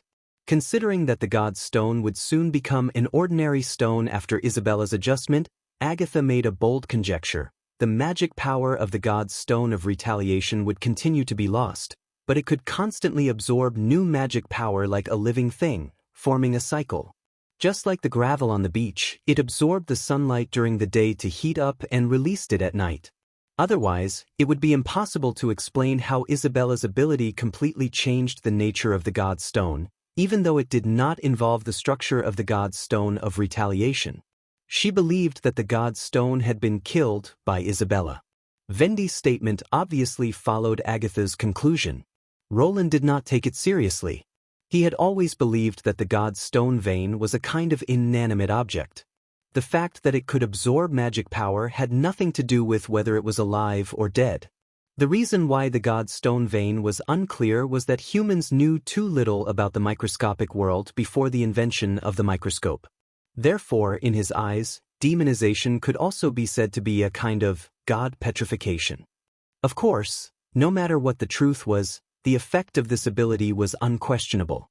Tests showed that it could be effective on magic stones, sigils, enchanted objects and other objects, so that the magic power instilled in them would be automatically replenished, which was to say, a cycle. For example, a dawn-eye copper rod filled with magic power could continuously generate electricity for 5 days. When Mystery Moon held the broken sword, the time could be extended to about half a month. But no matter what, the magic power endowed by the rod would always be lost, and it would never stay on the enchanted object. This meant that even if Mystery Moon's magic power was equal to that of Anna's, she could only multiply the power of Dawn Eye by a few times. Not to mention large-scale application, she could not even meet the needs of the factory's lighting and equipment operation. Dawn Eye, which had been demonized by Doris, could automatically absorb magic power from everywhere to replenish the consumed gap, so that the effect of magnetic pole conversion could last for a long time. Although the gains and losses were not exactly equal, for a short-term enchantment, the improvement was already amazing enough. It meant that Mystery Moon could get rid of the work of charging and maintenance, and become an energy producer. It meant that many places other than the factory could also use a stable power source.